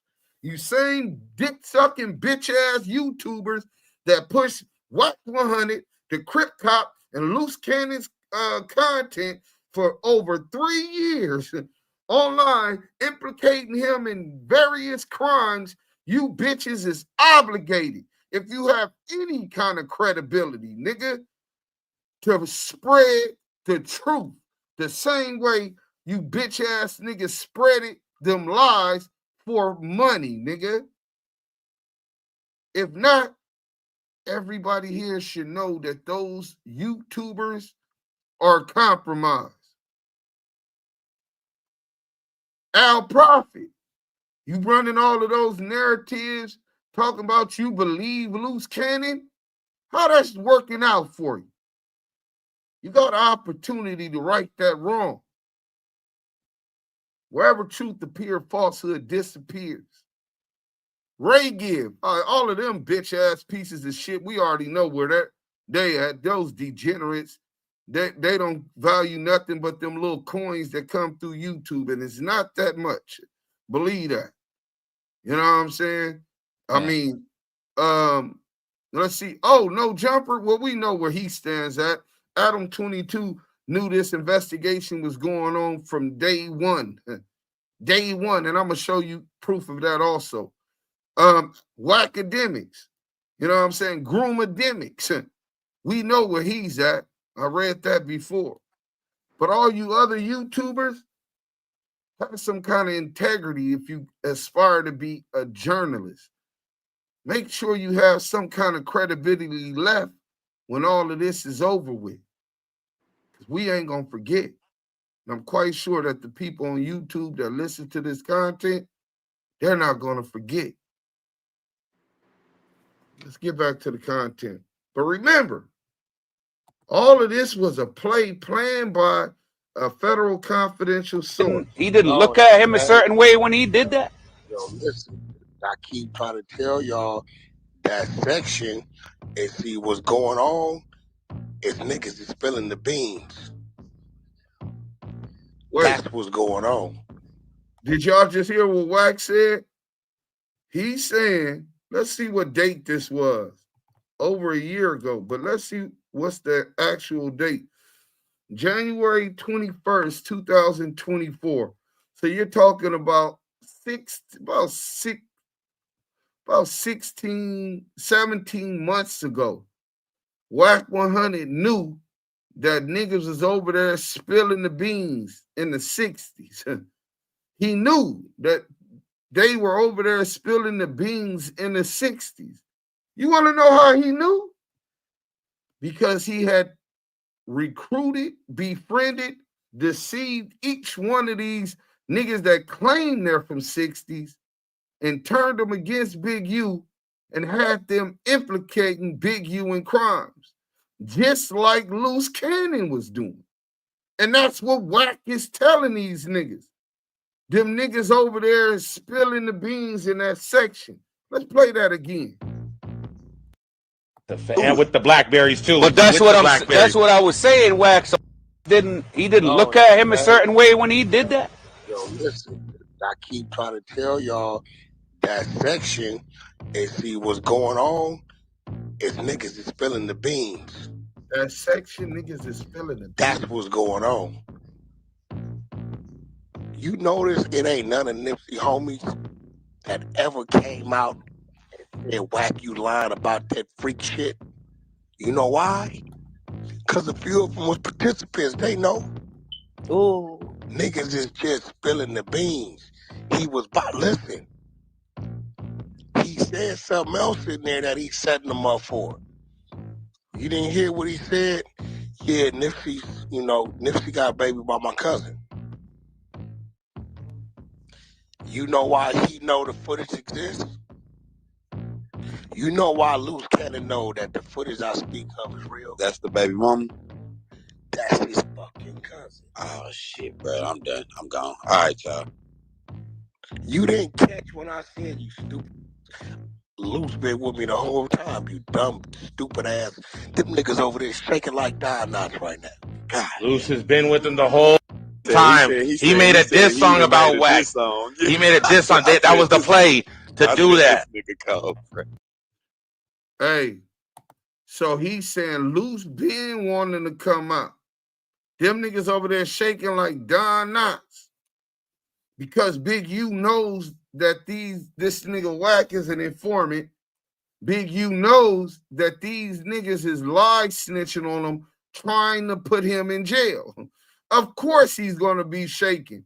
But at the same time, he's going to be thinking, well, I'm sure that the feds ain't stupid enough to believe these retarded ass niggas. This is what he was thinking. I done had these conversations with him. But no, this AUSA had dreams of grandeur, promotions, and living the best judicial lifestyle that a judge could have. But right now, he's just a AUSA. So they said Luce Cannon was working with him the whole time he made the diss song. That was the whole play. I could guarantee y'all, and that we got evidence from Gigi, who I put on the phone yesterday with a dude named Crazy, who was IBM's investor when IBM started. He lived with Luce Cannon and Gigi. And yesterday was the first time they've talked in years. Gigi's very distrustful of anybody who Luce Cannon have. He has a way of manipulating people and turning them against you. And we had G-Mac on the phone. And G-Mac witnessed and heard what I heard. And the boy Crazy clarified. When Luce made the diss song, he didn't tell Wack, and get approval from Wack to do that. But by the time it was time to do the video and it was time to promote the record, that he ended up in the studio with Wack 100.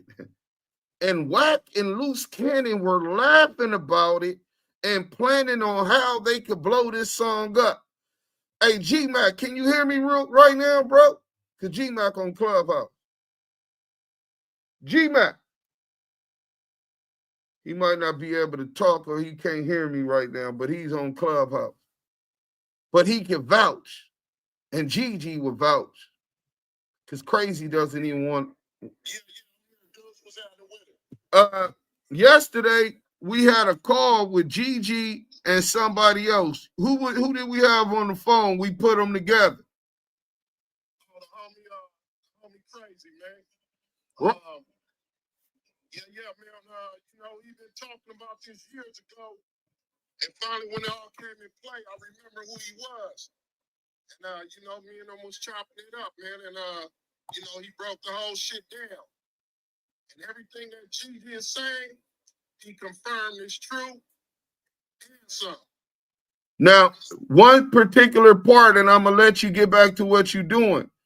Do you remember when he let Gigi know that when it was time for Luce Cannon to release the cookout video, the diss on the Wack 100, it was weird to him that they ended up in the studio with Wack 100? He was freaked, he was tripping. Like, damn, I thought we were about to go get into it with Wack, put this work in or whatever, but he said when they pull up to the studio, they was giggling and laughing together. Facts. All right, thanks, bro. Let me get back to the content. Salute to the homies for Paul Root. I'm low-key hoping the crime rate in LA skyrockets to show how much Big U influenced that bottom line. That showed what he been to the youth. Hey, man, that's a fact. So, before we get into here, and y'all could all check it out, I want to give y'all the date. I think it was October 2021. So we know for a fact, Luce Cannon cookup. So we know for a fact that World Star Hip Hop released the cookout by Luce Cannon on September 14th, 2021.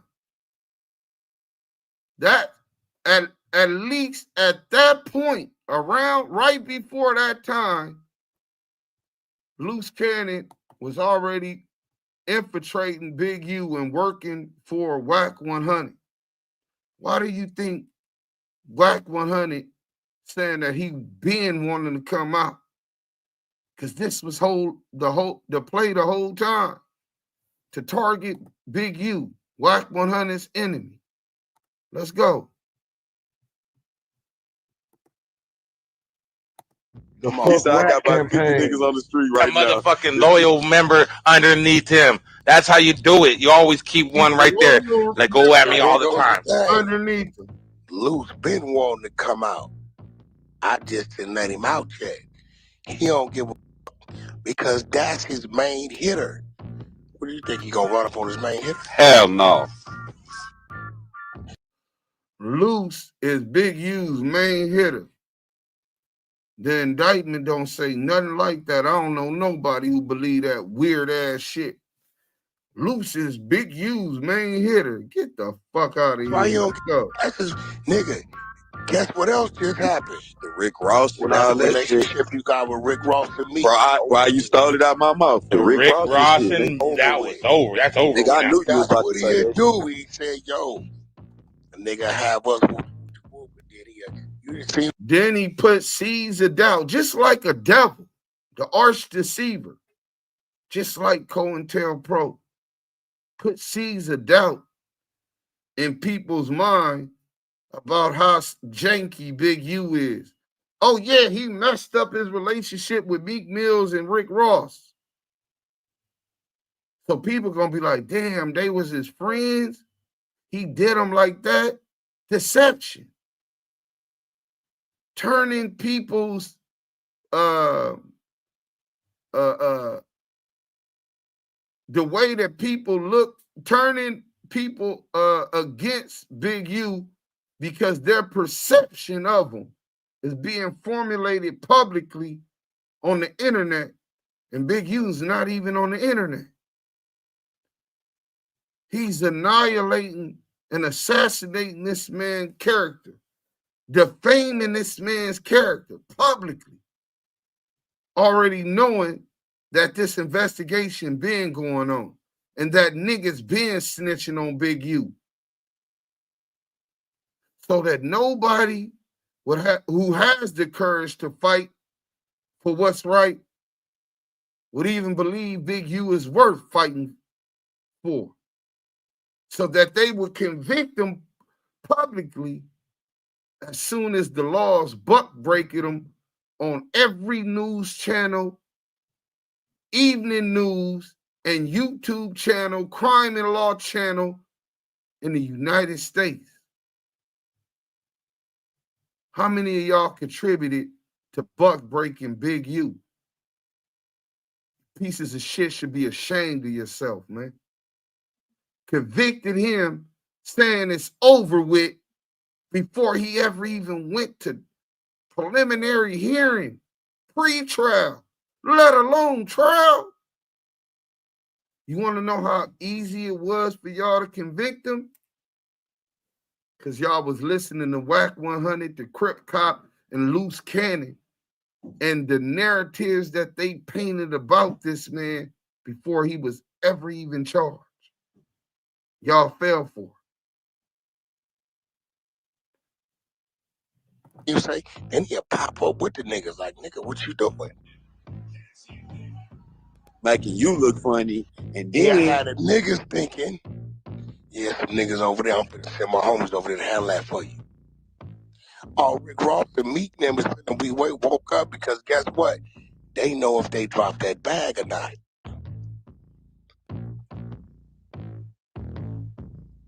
Gross tell Rick Ross, look, I'm gonna keep them niggas off you. I'm gonna be with you. Hey, bro, That's a sick nigga, bro. I keep telling niggas I work in phases. Let me see how smart you are, Brock. What was the last bullet I launched? I'm gonna give you the last three. All right, go ahead. I'm gonna give you the last four. I released the paperwork with the police. I know where this is going. Then I doubled. He released the paperwork about the grid contract. This was all who's playing Yael? Did you hear him? He moves and works in phases. In phases. I did it. Hey, what was the last phase I did? So the first phase was the release of the grid paperwork. Didn't we just read the indictment and the complaint about Big U not working with the police, not providing information to the police? Well, who brought and deceived the people and pushed the narrative that he was doing it? Huh? CS2 back, nigga. Oh yeah, I thought you was asking in a general sense, but yeah, hell, motherfucker, yeah, nigga, he's the master spinner. Master spinner, bro. And we just debunked all of that. The indictment itself debunks all of that. So then, let me read something to y'all real quick. We're going to stop sharing just for real quick, because I want y'all to understand what's going on. Remember, I was talking about how he deceived Marley Marl, all of these people, Rick Ross, anybody who's online listening and don't know who Big U is. Let me show y'all this.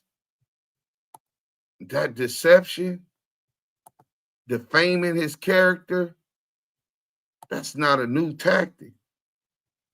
See, during COINTELPRO, the objective, according to an FBI memo, FBI. Expose. Whoa. Hashtag the exposers in the chat. Hashtag the exposers in the chat. The man told y'all who he was from the beginning. This is the FBI's agenda: to expose, disrupt, misdirect, discredit, or otherwise neutralize the radical fight for Black rights and Black power. See that power Big U has? Not being a puppet for the government, that power that he wields within the community. Oh yeah, hold on. We gonna get back to, y'all just remember what they just said right there, man. Hold on. We finna go to the,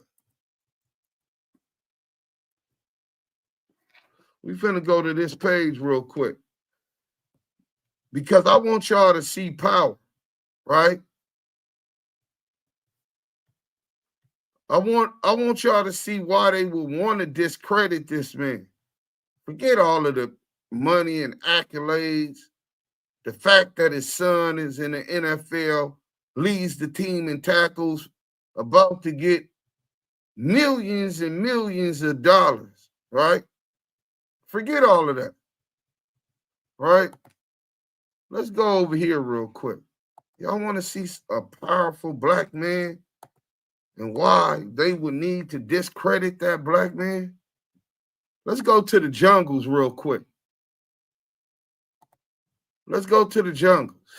Let me, while y'all see a man in court in oranges at his weakest, let me make sure y'all don't forget how strong this brother is. Let me make sure the world don't never forget. You went down the store? Show the video. You gotta show bro the video. She went down face first. Face first. In the jungle. Oh, she went down the store? I went too. Oh, we didn't get it though. South Central. We didn't get it live. This is one of ours, nigga. Juan got We it. didn't get it live. We didn't get him going down the I live. went This down. one of ours. I got Juan TV. He said it ain't too late. Hey, look, I got Juan TV. We got it on video. It probably will be on Instagram. You're going to see a big old 7-foot dude sliding down there. What's going to be the name of the movie, Joe? But I'm in there. Right now, we don't. Oh, you ain't got a name yet? About movies. Because it's already a name when we originally have it, but they're telling us that it's got to be sold. We got to pick another. Okay. Talking about movie production. Come on, let's walk over there and look at it. Look at this. Look at this one. Red and blue heart. Y'all see these kids? Right now, we in Jim Gillian. Jim Gillian Park. We're in the, For those who don't know, that's the jungles, man. See, they want to keep us divided. They want to keep us fighting each other. They don't want to see no unity, and they don't want to see no organization. That's why you're going to always have the Wack 100s trying to discredit those. The William O'Neills working and plotting against our leaders. That's why you're always going to have the Charleston Whites. See, it's always me with these niggas who attack those within our community, who want to disrupt within our community. See, when you able to have that kind of influence in the kid's life, right? And they can control the food for thought that's being put in these children's mind. Now you're talking about unity, and you come with structure, and they can't control that organization, and they can't control that structure, and you're not a puppet for them. You're not a puppet like Al Sharpton. You're not a puppet like what Jesse Jackson, they're going to target you. They're going to expose you, disrupt what you're trying to build, like they did locking up all the Panthers, including Afeni Shakur. Disrupt the finances that you're able to accumulate.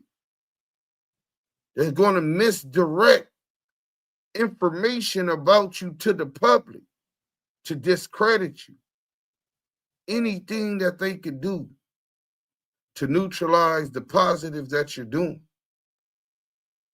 Don't never lose sight. Los Angeles, this is one of our own. We not gonna go down without no fight. We don't know how to do nothing. We know how to fight. And this one is ours. This one cared about them kids. I don't give a fuck what he did 25 years ago, 20, 30 years ago. That nigga could have knocked down John F. Kennedy. I don't give a fuck, nigga. That's not who I meant. But this is how the feds work. Let me go back one thing. I want to show y'all one other thing, man. And I hope y'all along for this. Say some of the Black Panthers targeted include Fred Hampton, Mark Clark, Assata Shakur, Geronimo Pratt, Mumia Abu Jamal, and Marshall Conway. Common tactics used by COINTELPRO were perjury. Do y'all know what perjury is? That's when you lie under oath. Witness intimidation. Threatening witnesses. Threatening witnesses. This is what's going to be going down. So I hope that y'all prepared. We're going to lock you up if you don't stop spreading the truth and undermining these weak ass charges built upon lies and withholding of exculpatory evidence. Nah, we not finna withhold no evidence that frees an innocent man. The operation targeting subversive civil rights groups. Disrupt, discredit, and neutralize leaders of those fighting for Black power. I guess that y'all thought it was over. It ain't never over. They want to they got a place for us, and that's at the bottom of white supremacy. We finna get on back to the content, man.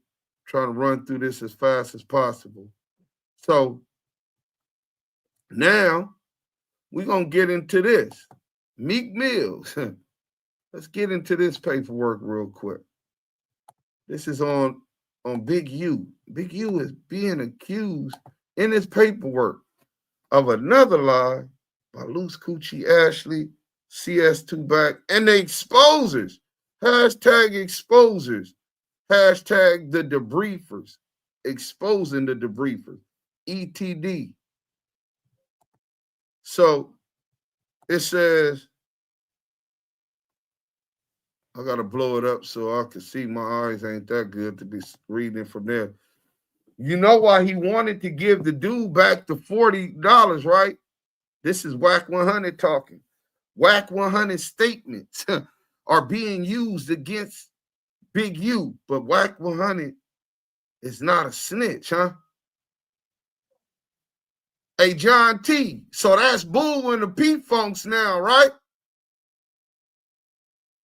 Go publicly implicating niggas in crimes and the motor operandi of crimes, and that's Bull now, right? I guess you Bull with that, right? Thanks for letting me know that what type of nigga you is. J-Cap, that's Bull, right? Just turn the blind eye to that rat shit, right? Yeah, do it. Yeah. Lady Cuban, that's Bull, right? That's all of this Wack 100 statement being in this indictment, being used against Big U is bull with you niggas, right? If you niggas is bull with that, I'll never represent an organization that condones snitching on another black man and trying to justify it because you getting money. You niggas is prostitutes. Blood gang, nigga. If any of you niggas giving these rat-ass niggas solace, all you niggas is busters, nigga. Busters, nigga. Nigga corroborating statements and implicating evidence against Big U, and you niggas is walking around with this nigga, beaking with this nigga like it's bull. You niggas is busters, nigga. Fuck you, letter. You niggas, he's Tekashi 6ix9ine, and you niggas is Gunner and all of these other niggas that tried to justify his writing because you was getting the bag. But just like 6ix9ine, watch when this pressure come down on that rat nigga, and he's given the opportunity to tell on you niggas. Don't send no kites to us, bro. Don't write us and talk about that nigga told on me, he implicated me, and I don't want to hear none of that shit. Because you niggas been knew he was foul, and you niggas condoned it. So you niggas is foul. You niggas is no bueno at all. Williams then detailed demanding $50,000 from celebrity rapper RR, meaning Rose, or they would kill the celebrity rapper Meek Mills. Williams then said RR dropped off the $50,000 and Henley stopped answering the phone and then did not share any of the proceeds with Williams. According to further No Jumper and Vlad TV segments, Henley then served a cease and desist order on No Jumper. Who went on Vlad? Because Vlad has never interviewed Luce Cannon. So who went on Vlad? Is that the same rat that these fake ass blood niggas is trying to protect? And all you Crip niggas that's trying to protect that nigga just as foul as them niggas. You niggas, nigga, the homies resting in peace is turning in a grave, nigga. That you niggas will let a pussy ass nigga like this lead you niggas down this path, nigga. That is not P-Funk. That is not Damu. That is not Kiwe. At all. At all, nigga.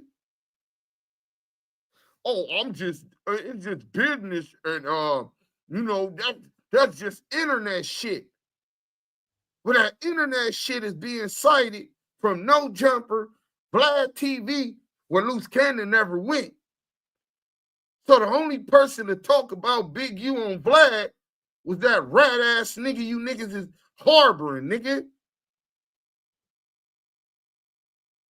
Henley then served a cease and desist order on No Jumper, and this podcast episode was removed from the platform, although a recording of this episode remained available elsewhere online.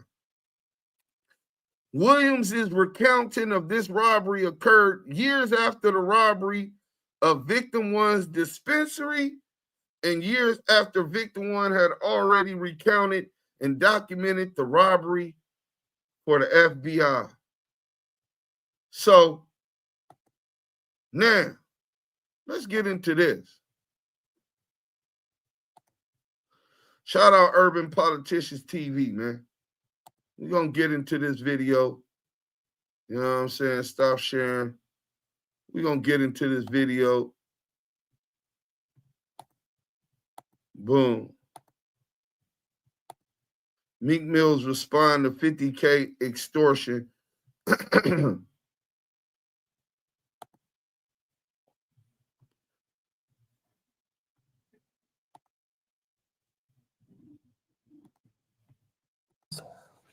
He'll be like he'll manipulate things. Like we'll go and do something, and as soon as we do it to show up to the house like 10 minutes later when we trying to counting everything, right?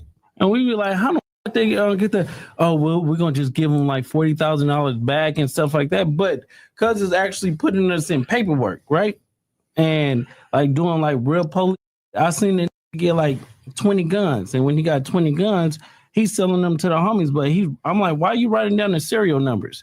So it's like he was doing like that, and I didn't catch on. So it was like I'm waking up now. You get what I'm saying? Because I'm his right hand man. You get what I'm saying? So when it came down to like dirt and stuff like that, I'm gonna get it. You get what I'm saying? More than one handler. Like one day, you know why he wanted to get a dude back to 40, right? Team needs a bag. So what we do? Walk in the club. Yeah, like 9 of your homies. Hey, real quick, 504 Street Stories and Gangster News Network. Salute, bro. Please react to this.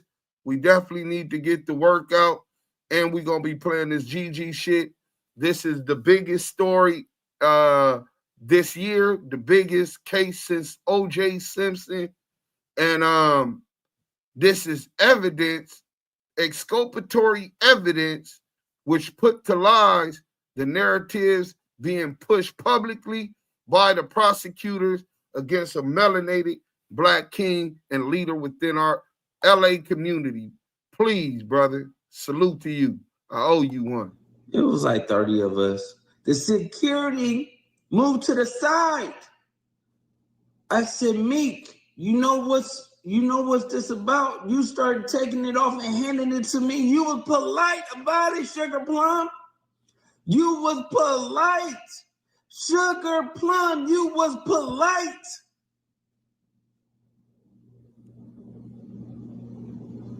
I hear Rose. Hey, look. I got this. You got this artist you pumping. You don't want this to get out. We need 50. He brought 52, Crenshaw, and 48. He brought that money. He brought it fast. And when he brought it, I hit Big Useless and said, we on our way. Gave Meek Mills his stuff back and left.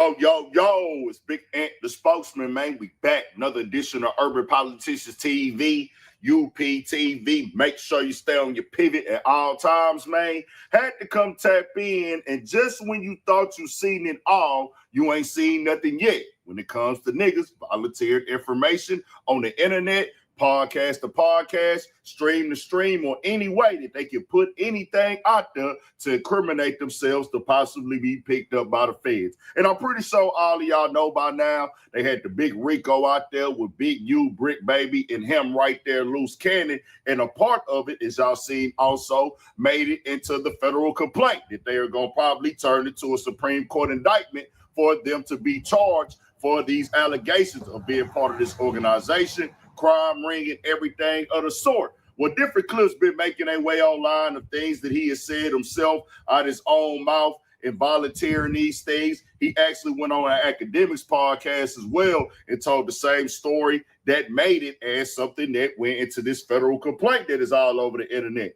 We just be calling it federal indictment or indictment because we know how the feds get down. When they come, they come. Well, Meek Mill responded to that because you can see right there in the documents that they have said that he did this thing, got 50,000, also spoke on the kidnapping as well when he was having these conversations online. And Meek Mill said this is not true. This guy must be using a story to confuse his indictment because I never seen him before. I would have put him to God's test on the spot. I never even... Wait a minute. Hey, y'all, I think in a court of law, the standard is beyond a reasonable doubt to get a conviction of a crime, right? Correct. So if the alleged victim of this extortion and or robbery is Meek Mills, which is Meek Mills, correct? And he says that Luce Cannon is trying to confuse the indictment, the jury, the grand jury, right? With this lie, he never met these people. Are they ever going to be able to convict Big U of extorting and or robbing Meek Mills or Rose if the victim is saying that they're trying to confuse them? They're going to be just as confused. Bro, he basically, that's help. Because that's like, bro, you talk about this nigga got robbed and his jury got took, and you came and you did all this and you went to Big U, and none of that happened. None of that happened. Again, lie snitchers. But what about all of the YouTubers and these news channels? I mean, national news, bro, that already saying Big U is done. He's washed up. Well, what about that, bro? What's going to end up happening is that people are going to end up seeing how Do Sims and Yael and everybody else, Pop LQ, the whole Damu Kiwe Conversation team has been standing for what's right the whole time, and they're gonna double back and come to the podcast and be like, dude, well, some of them, not all of them, these brothers and sisters was right. Do Sims and Yael has been standing for Big U since it happened, and once they figure it out, once they understand what's going on, they're going to have to retract what their statements are. They're going to have to publicly apologize for not doing real investigative journalism, in-depth research, and just running with the narratives, because that's predominantly what a lot of them are doing right now. They're just running with a narrative, and they're not doing no research. They're not asking the right questions. They can't chronologically break things down with critical thinking. They are not doing that. How you got the clips going, and we pause the clips and we hear the key components to breaking down this whole thing, and we fractionalizing it, and we're saying, okay, this clip right here, he's saying, hey, what did he just say? Big U never did crime. CS2 back. And then in another clip, he says Big U was extorting people. Bro, you're not a key. What you're saying is not credible. In one clip, you saying that Big U's a criminal. In the other clip, you saying he's not a criminal. And one clip, you saying he's an extorter. In another clip, you saying he's not an extorter. And one clip, you saying he's an unaliver. And another clip, you saying he's not an unaliver. Now everybody doing shit for the sake of content. We don't do shit for the sake of content. And those YouTubers, they need a lot of them. Well, I'm not gonna say all, but a lot of them just need a real, they need a real stern talking to. I'll say that for the sake of YouTube. They need a very stern talking to. DeMarcio, or however you pronounce your name, don't mean to butcher your name, says, so if Wack is telling the people he isn't working with the police, why would Big U be shaking like Don Knotts for? What would he be in fear of if that's not what Wack was implying? Well, let me tell you something, DeMarcio. You see what this say? Let me just give you a couple of the first names. Assata Shakur was targeted because of her political beliefs. The Black Panther Party was an actual political party. Not only were they a political party that had political ideals, no, a political party like the Democratic Party or the Republican Party. As neither one of them represented our interests, they formulated the Black Panther Party. In fact, one of them even ran for president, right? From prison, right? But let me tell you about that. Assata Shakur, targeted for her political beliefs, left in exile to Cuba, asylum, as a political prisoner, bro. Right? Fred Hampton was unalived. He didn't do a crime. by Chicago police and the FBI. Yeah. Geronimo Pratt did 25 years because he was targeted. 25 years before he was freed for not doing a crime. Mumia Abu Jamal. This is what they did. Perjury. He knows that they're lying. That's why he should be shaken. Witness intimidation and withholding of exculpatory evidence, evidence which would help him prove his innocence, like the stuff we're presenting today. So, yeah, you're right. Wack 100 is definitely lying, and I take it that that's where you was getting at, but I just want to highlight that again for the record. That you don't have to do nothing in America if you're a black leader. History's already showed us that they'll make up something to do it, like they did. Made up the stuff to deport Marcus Garvey. What they say, tax. Ask him what changed because all my change some ish. LOL. Watches all 300K up vibes. It's blatant. They trying to use the internet and create a story, I guess me trying to say right there for you, even if it's not your life, we can see clear D-heads. The jig is up from all these bought up fake hip-hop pages. That ish work for kids, not grown men. It's a real world. Real LA niggas that respect the ish out me, how I carry myself in open arms. Where you at to build my people up? I don't care where you from. That's why you see me around Nipsey and others. That's why you see me around Nipsey and others. Men of respect and honor. Then he said, me and Nipsey, YG Mustard, and a few others made sure we didn't follow the East Coast, West Coast narrative. I changed my life by blessings, but I always been down to meet up with fake street bullies in abandoned areas where it's no civilians and take their heart. Not saying all this, Meek is saying this stuff is not true. He doesn't know Luce Cannon, and it most definitely does seem like he's embellishing and throwing stuff out there for entertainment. At times, I might even crack a laugh when he says the sweetie, sugar plum, and these other things, just because it's like I keep not. Of course, it's not going to be funny to Meek. You're telling a story about me, which is out of pocket, out of line, and unacceptable. But he's charged for other things in this indictment. But they're using that in the paperwork because they want to paint you out to be a criminal. You did this to yourself, going to the internet talking about crimes. And it doesn't stop there. We're going to be covering it even more to show how niggas are pulling out their own guns and saying, I'm going to shoot myself in the foot. Nobody else got to do it. Hey, come arrest me. I did this. I did that. This is what I want to be a part of. As they got fairly indicted for crimes committed, allegedly, innocent until proven guilty. We're not saying nobody did that, but they using this as part of the character thing to make you plead out. Feds are not looking to go to trial, but you get indicted, and then in the indictment, they have conversations that you've had on No Jumper podcast and everything like that, the volunteered information that you have done.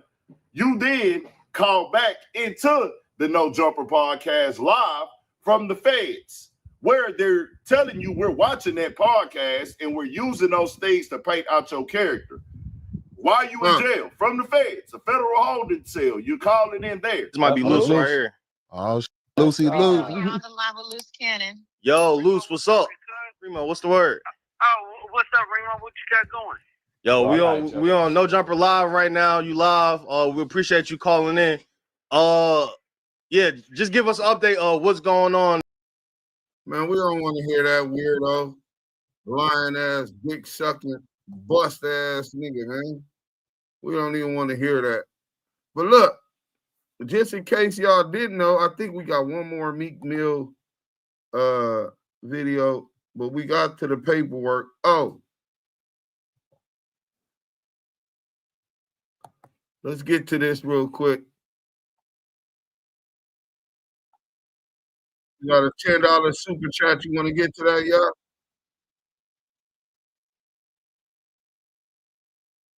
Most definitely.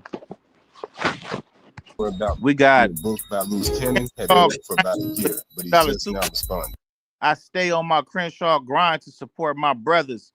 100. Hey man, anything and everything that is given to the Damu Kiwe conversation is highly appreciated. Crenshaw Grinder, we salute you, your family, and your tribe. Appreciate that. Deuce, what about the peace treaty and everybody getting out of the shoot? They don't want people getting along. Hey, that's a fact, bro. All of this, it happened at this time for a reason. But let's get to this real quick. Okay, so Meek Mill is responding to claims that he was held against his will by Luce Cannon until Rick Ross dropped that bag. Meek said flat out, dude must be trying to confuse his indictment because I never met him before. And he added that he does not negotiate with fake tough guys. This rumor about Meek being booked by Luce Cannon had been out for about a year, but he's just now responding. Okay, so Meek Mill is responding to claims that he was held against his will by Luce Cannon until Rick Ross dropped that bag. Meek said flat out, dude must be trying to confuse his indictment because I never met him before. And he added that he does not negotiate with fake tough guys. This rumor about Meek being booked by Luce Cannon had been out for about a year, but he's just now responding. Okay, so Meek Mill is responding to claims that he was held against his will by Luce Cannon. So we could get rid of that one. But remember, we didn't finish CS2 Back's plan, right? And then, mind you, we ain't even going to get into that. I don't even want to hear Luce Cannon on that one. Let's finish this one real quick, right? Because remember,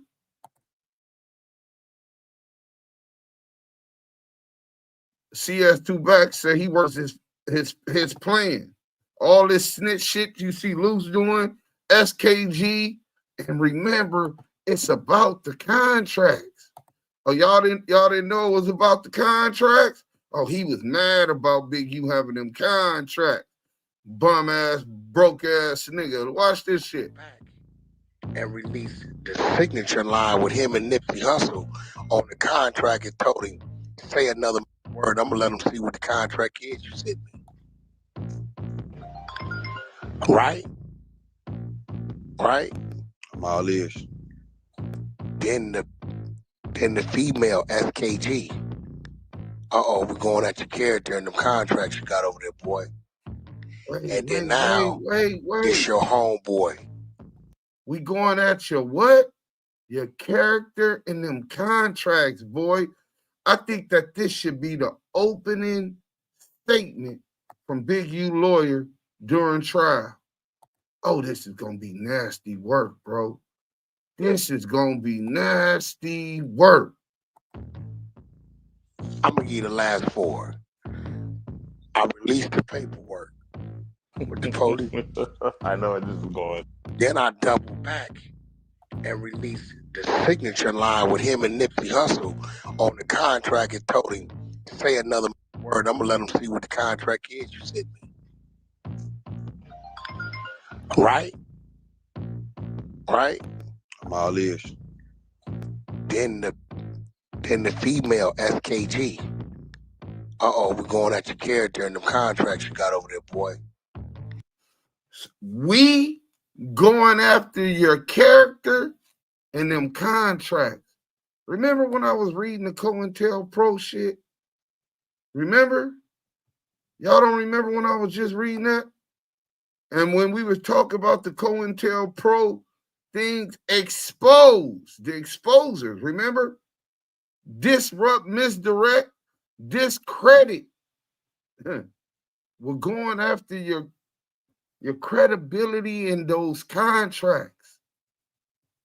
This man told y'all what this was about. I didn't have to tell y'all. But I had to make sure that y'all seen this wasn't something that I concocted in my mind. I just followed the breadcrumbs that this rat kept dropping along the way. Everything leads back to him. This is his plan. Remember? So when SKG attacked Big U, she was trying to provoke him, antagonize him. The antagonist, FBI, COINTELPRO, agent provocateurs. This is what's going on. Let's go. And then now, this your homeboy saying you writing serial numbers down the pistols, which relates back to what? That BlackBerry phone and that police contract. Bro, when you said the police contract out loud. So I get your homeboy on No Jumper to talk about you selling these guns to your homeboys. Y'all cool with that? And these niggas that's fucking with this nigga, right? All y'all niggas cool with that, right? You niggas' names is gonna be shit in these streets, bro. You niggas' names gonna be shit in the system. Nasty work, bro. There's accountability and a day of reckoning for everything that we do, bro. Everything. You niggas is lost in the sauce. Fucking niggas supposed to look at you niggas like gangsters, and y'all got this bum ass nigga, bust ass, weird ass, homosexual ass nigga, 3 fingers in a booty ass nigga, running circles around you niggas. You niggas ain't no gangsters, nigga. I don't know no gangsters that operate like that, nigga. You niggas is nice. Without even having to look at your phone, I said, this nigga's an evil genius. But it's like on some shit. Like, I'm sitting here watching you lay this shit up. That fact that he's writing their serial numbers down, handing them things is crazy. Yeah, as fuck. the fact that you sat on that though, Wack, and you didn't let your emotions let it come out, and you handled it in phases, because I know you've been on this shit. You know what I'm saying? Hey, bro, let me explain something to you, bro. The ultimate could play. Salute to Silent Assassin. He said, nah, we ain't bull with that on West Side Nellis. Ain't bull at all. Paru Street. I'm with you, Funk. I'm just making sure we all on court. Niggas come clubs. Niggas better come clubs. You renege, that's your ass, Mr. Postman. Y'all know I ain't stupid. I just met High Sign, nigga, about, it might have been a week before he called my phone. I knew who the nigga was. I knew what he was chasing. You think I gave him what I gave him, nigga, not knowing what he was gonna do with it? I needed to find a way, nigga, to start to expose the shit publicly. And you knew a nigga from out that way wasn't gonna do it. I knew he was gonna let it go. Mm-hmm. It took him too long to do it. So what I do, antagonize him. Went at him on Clubhouse. I do everything to piss him off. I knew what I gave him. Hey, Wack, you did Wack, because you did it. You did the interview on Act, and then you went at him on Clubhouse to jumpstart it to get him going because he was taking too long on. And then I went at him on, I thought he was gonna do it from the Act. He didn't. I thought that's what I thought. I'm gonna go at him on Act. It's Ray Gift TV. He gonna say something. I'm gonna fire his shit up on camera. Then he gonna let it go. The nigga humbled himself. You knew a nigga from out that way wasn't gonna do it. I knew he was gonna let it go. Mm-hmm.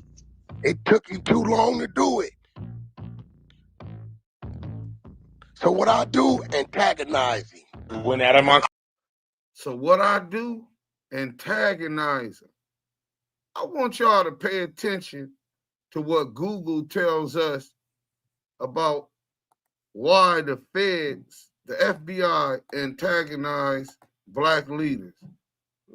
Let's go to this. Why did the FBI antagonize Black leaders? I just want y'all to see the modus operandi of these feds.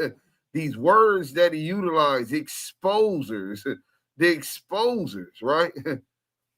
COINTELPRO intended to suppress African-American leaders such as King. They did this to Martin Luther King, one of the most peaceful civil rights leaders in history. He essentially was a Black Gandhi, right? To ruin his character. Remember he said, we going for your character. Defame his character. The FBI portrayed him through harmful racial stereotypes. And the reason they do that, because Hoover and the FBI feared that the ideology of African-American leaders such as King, as they threatened the established order. See, y'all gonna go along with their program. Y'all not organized. Listen to this shit. Y'all are not organized. Any remnants of independence and organization is attacked within our own community. Why y'all think Charleston White goes at so-called rappers with influence and gang members? Because they have influence. People listen to them. The children listen to them. Why do you think they go at gang members? Oh, the gang members are definitely far from perfect at all. Most of which are still caught up into that criminal lifestyle. But why are they caught up in that criminal lifestyle? If this is a problem, we need to look at the problem. But not all gang members are caught up in a criminal lifestyle.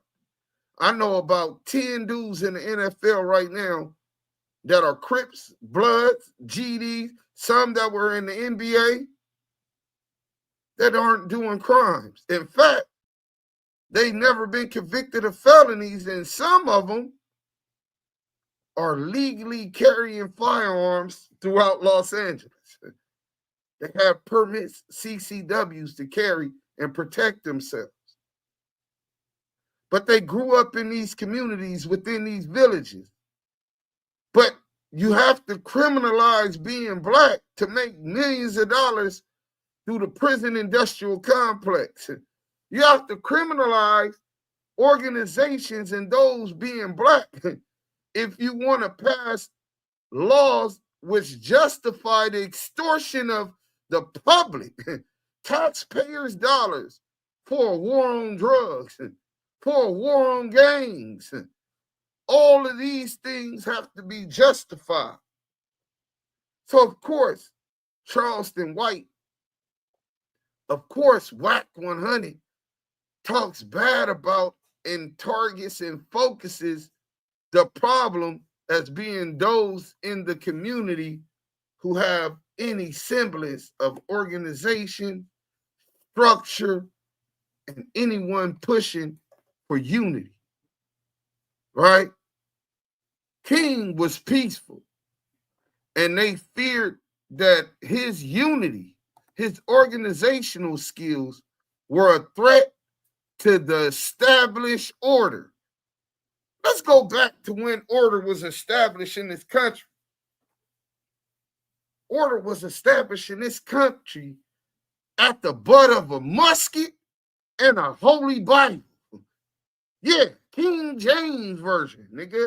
One in one hand, the other in the other.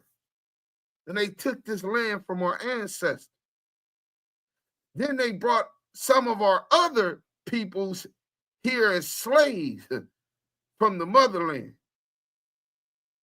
Oh, the slave trade definitely happened. They definitely brought Jews, the real children of Israel, and the Africans. Notice I distinguished the two. Here as chattel, for chattel slavery. We also had people, our ancestors, coming from the Iberian Peninsula after the Alhambra Decree. Our people ruled Spain for over 700 years.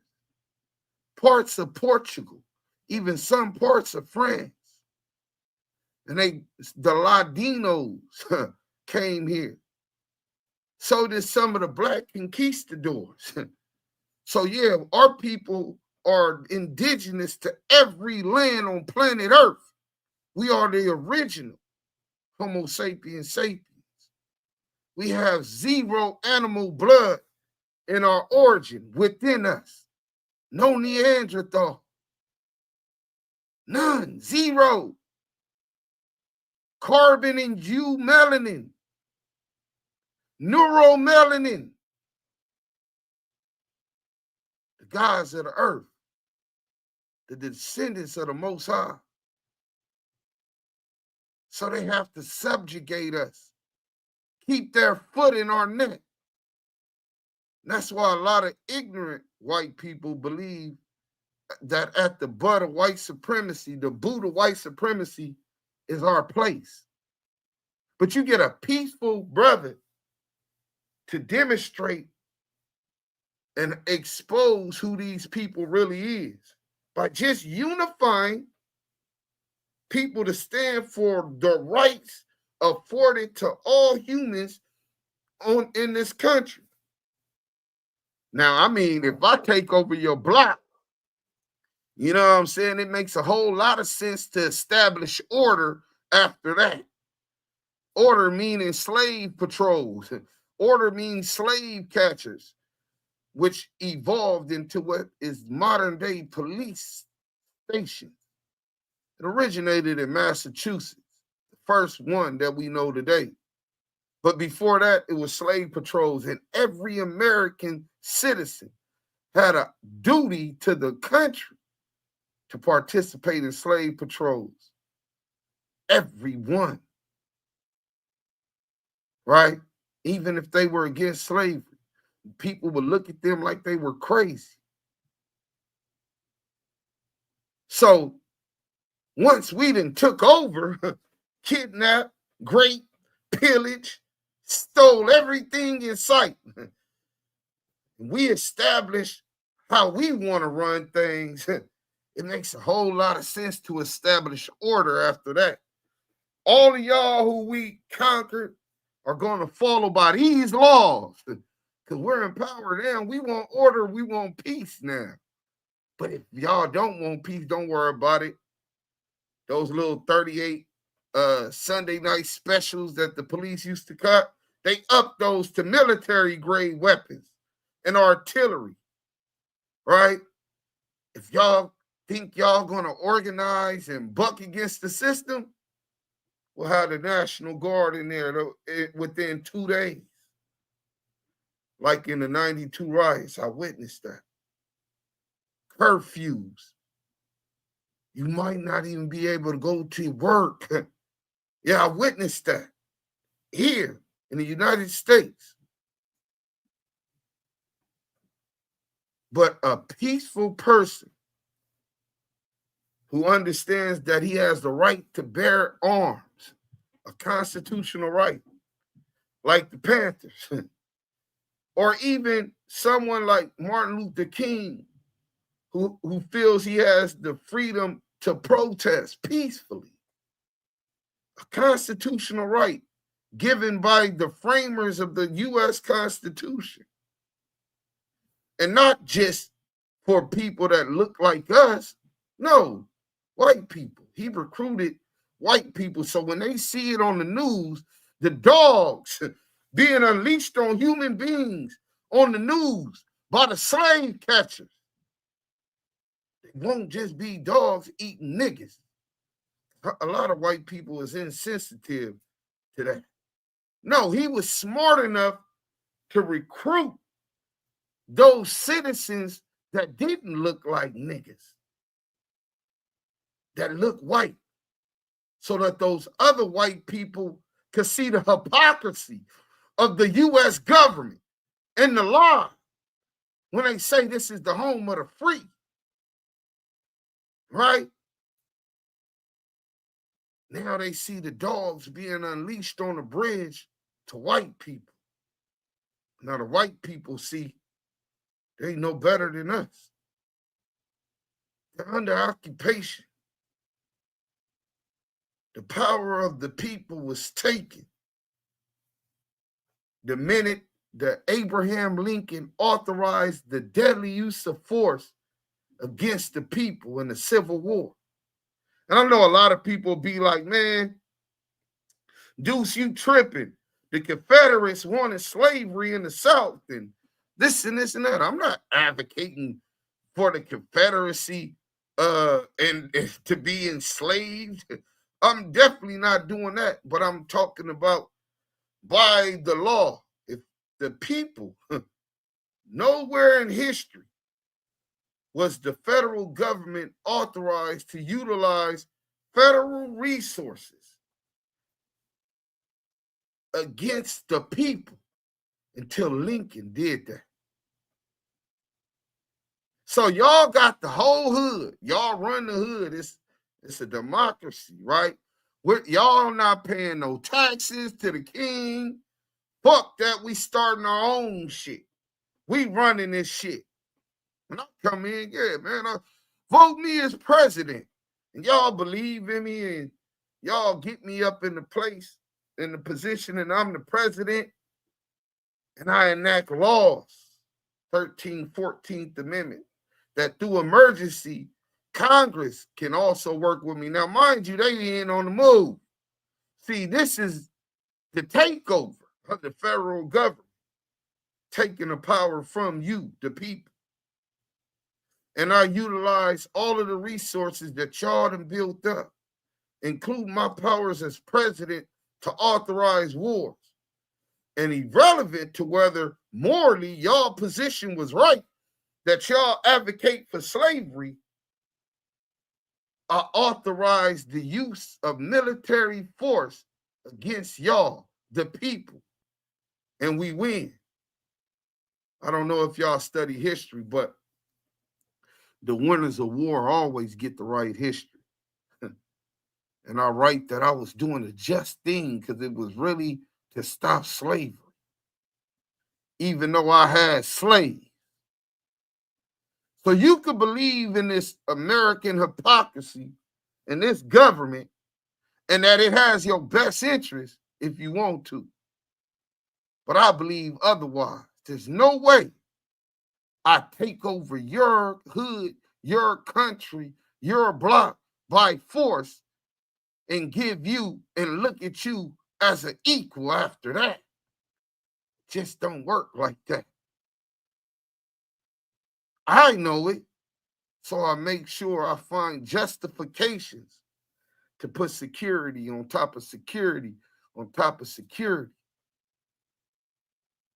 Those 6 Sunday night special 38s the police used to carry, now they're M16s, AR-15s, right? In every police car. Now we have and employ federal agencies, employ informants to give us information on anyone who thinks about doing what Martin Luther King Jr. did. And that's fight for civil rights. Stand up for rights that under the laws before I took control are guaranteed to y'all. This is guaranteed to y'all. Well, not under my watch, nigga. You can't peaceful protest. That's against the law. Why is it against the law? Because I said so. But y'all peaceful protest and I spray y'all with pepper spray. I spray y'all with fire hydrants. I sick the dogs on y'all. Spray y'all with tear gas. I went off tangent. But I think that I needed to explain to y'all that if I'm peaceful and I'm fighting and standing for civil rights, the government shall be able to raise no hand in violence, and neither should its proxies, the FBI, CIA, DEA, DIA, or the local police departments should not be able to raise a hand against me physically to prevent me from exercising constitutional rights. So you don't have to do a crime to be an enemy of the state, to be on a federal watch list. You're on a federal watch list because you're a threat to the established order. The financial economic pyramid has been set. It was built off the bottom, the poor, mostly blacks, indigenous and Latinos. And no matter what, those who run this country, the top 1%, no matter how high we continue to build from the bottom, their power, their wealth increases. But we stay at the bottom, making barely enough wages to pay all our bills and make it to the next month. That's how they intended it in this capitalistic society. And that's how it's going to stay, by force, intimidation, threats of death, and incarceration. You don't got to believe me. Just stand for your rights and you will bear witness of the hypocrisy that's America. Let's get back into this. We cooking today.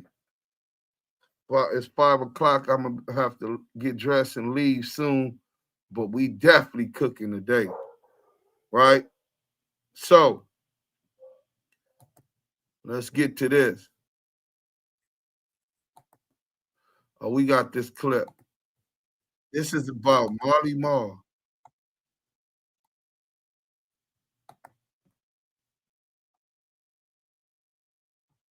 Listen to this. For sure, you just gotta, My bad, bro. My shit is right. Nah, we come to you. So they're on the phone with Marley Marl, another snitch. Wack's brother. He's gonna do an interview with Wack 100. Yeah, for sure. You just gotta, I gotta wait till my shit is right. Nah, we come to you. Yeah. But Yo, you have stuff you can't talk about right What's the now? square footage of that fuck? I'm thinking about 1,800 square feet. I could be off. What is the square footage of that fucking bedroom? 5,500. That top was way off. 6,500? 5,500. Fifth was, I mean, Jesus. The bedroom. Like, this is crazy shit. You ain't got to come out. See, now you see why I was talking about. They talking about Paul just out of zesty. Fuck that. My brother, my homeboy got a major accomplishment. No, that is some serious shit. I'm not taking anything away from him. It's just the way you were talking about it was making you seem a little. Nah, you got to talk about it like that. I got to work, The nigga Nino has Black. look, you come in, the bed is fucking suspended. I You got got to a whole work, fucking Nino Black. refrigerator. It's a wall over here. You hit some shit. He gonna do an interview with Wack 100. So they want to do an interview with Marley Marl. I gotta wait till my shit is right. Nah, we come to you. I gotta wait till my shit is right. But you have stuff you can't talk the about right square now? foot- Marley Marl didn't want to get interviewed at No Jumper with Wack 100 and Adam 22 because he got to get his shit right. He said, well, no, I'll come out there to you. Did you hear what Adam 22 said? But you have stuff you can't talk about right now? Footage? You have stuff you can't talk about right now? This was recorded August 9th, 2023. In August, it'll be 2 years, bro. And Adam 22 knew that Marley Marl couldn't come to LA and there were things that he couldn't talk about. You want to know why he had things he couldn't talk about? Because he was already working with the federal government. How would Adam know and jump to that conclusion that quick about Marley Marl? Unless he already knew about this investigation of Big U back in August 2023. Let me hear what y'all saying in the chat, and we'll get back to this later. You know what I'm saying? We are the children of Israel. It's esoterically, occultic, I don't know how to pronounce those words. The COI don't exist. It's symbolically. We're not from the ancient Near East. We're from West Africa. Like it or not, we're not Native Americans. I think we're native to Earth, brother. You saying that we're the children of Israel? I agree and totally concur. But I don't believe that we are limited to those that come from West Africa. In fact, DNA tends to suggest different documented proof of DNA that matches in multiple different populations across the motherland, across the Iberian Peninsula, and even here in the Americas and the Caribbean. I mean, just you can't deny the Aboriginals in Australia or Melanesia or the Americas or the motherland. So for you to believe that we were just the original people in one place, all races and humanity derived from our seed, brother.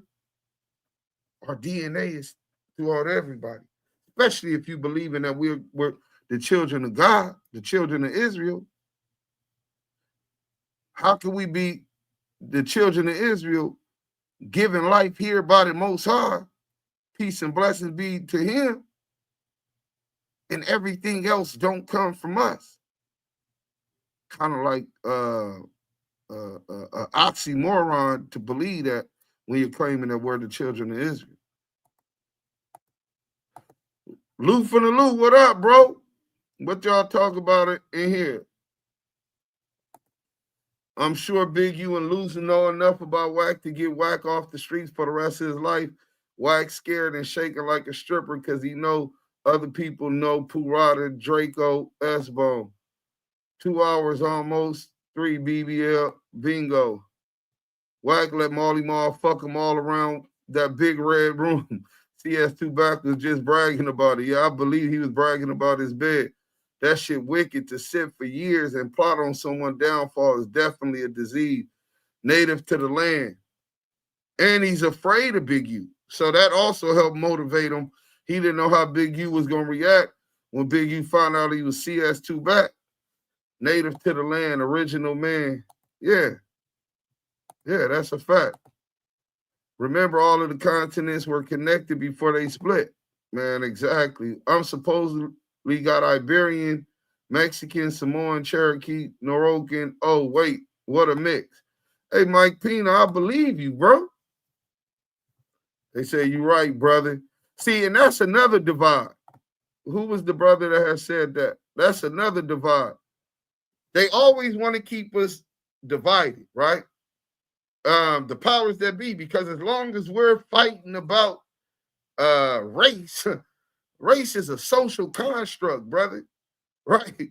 If we understand spiritually, have that connection to the universe and to the Most High, then we all know we God's children. Fuck a race. We're you melanated celestial beings, God's children. The only ones who put divides into everything was our enemy, the enemy of God. The all within all is within all that is. This is all that is within the all in all. They say if you ever want to see your Father, the Most High, all you got to do is study and understand yourself. The spirit of the Most High, his ability to create is within us all. The temple of God is within us all. Maybe my understanding is different. Maybe my connection is different. But I see the similarities in the dissimilar. While a lot of people focus on the dissimilars in the similarities. Don't let that go over your head. Israel is right next door to Africa. It's not right next door to Africa, brother. I digress. Disagree, Trevor Kelly. It's a part of the plate. It's a part of the plate, bro. It's part of it. These people made those divides. They chopped it up into a pizza and gave it to various ownership to various European countries, which couldn't survive without robbing the natural resources from these that continent. Yeah, so they bringing Maul up there to corroborate whose story? Luce or CS2 back? Well, CS2 back story. Obviously, all of this is CS2 back story. So, damn, I had to bag out, hit the like, and come back in. Let's not talk about how long the Indians have been here, Buffalo. Kwashiasha, all praises Yahweh. Baha, Trevor Kelly, you know I'm with you. Let's see, hitting the like button, show respect, and respect is appreciated. All things Papa TV. Every race comes out of us. Fact.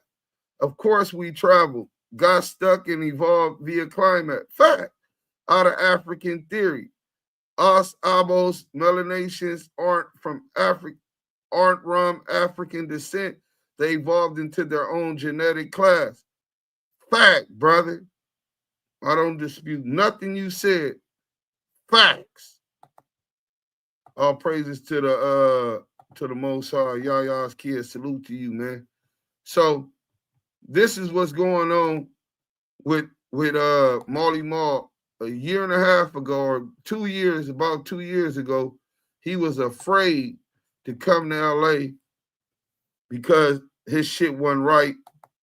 Basically, he was already talking. Let's get back into this.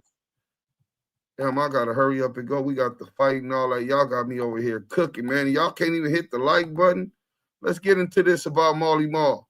Then we gonna go on to Dale and we out of here. Let's go.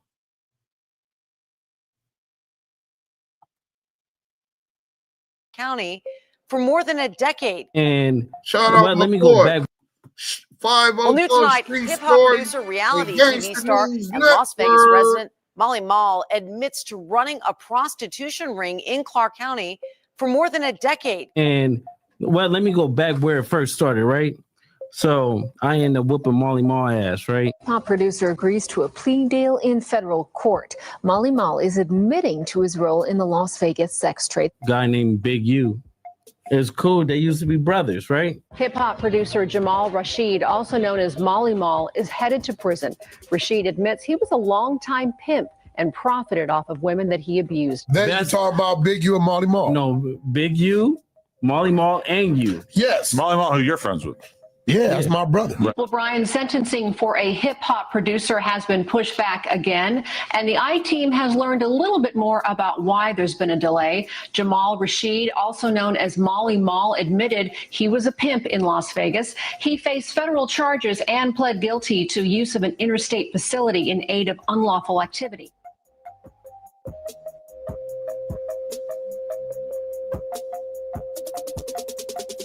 I'm back with another episode on this big U43 count indictment. This whole entire situation is like the gift that keeps on giving. In this video, we're going to pull back the covers that are ever so gracefully hiding the indiscretions of the Grammy Award-winning producer in Big U's indictment. Wack 100 is the man at the center of spreading the controversial slander and alleged criminal street activity of Big U, painting him as the mastermind would backtrack faster than a Louisiana crawfish. A music executive and alleged LA gang leader Eugene Henley Jr. has just been named in a 43-count federal criminal indictment. Prosecutors accused Henley of racketeering, fraud, extortion, and embezzlement. Henley surrendered to authorities last week in connection with a federal complaint linking him to the 2021 killing of an aspiring rapper. A lot of stuff I'm reading, and some of it I still really, I'm kind of like, it's missing some pieces. I can't see him. I can't see Big U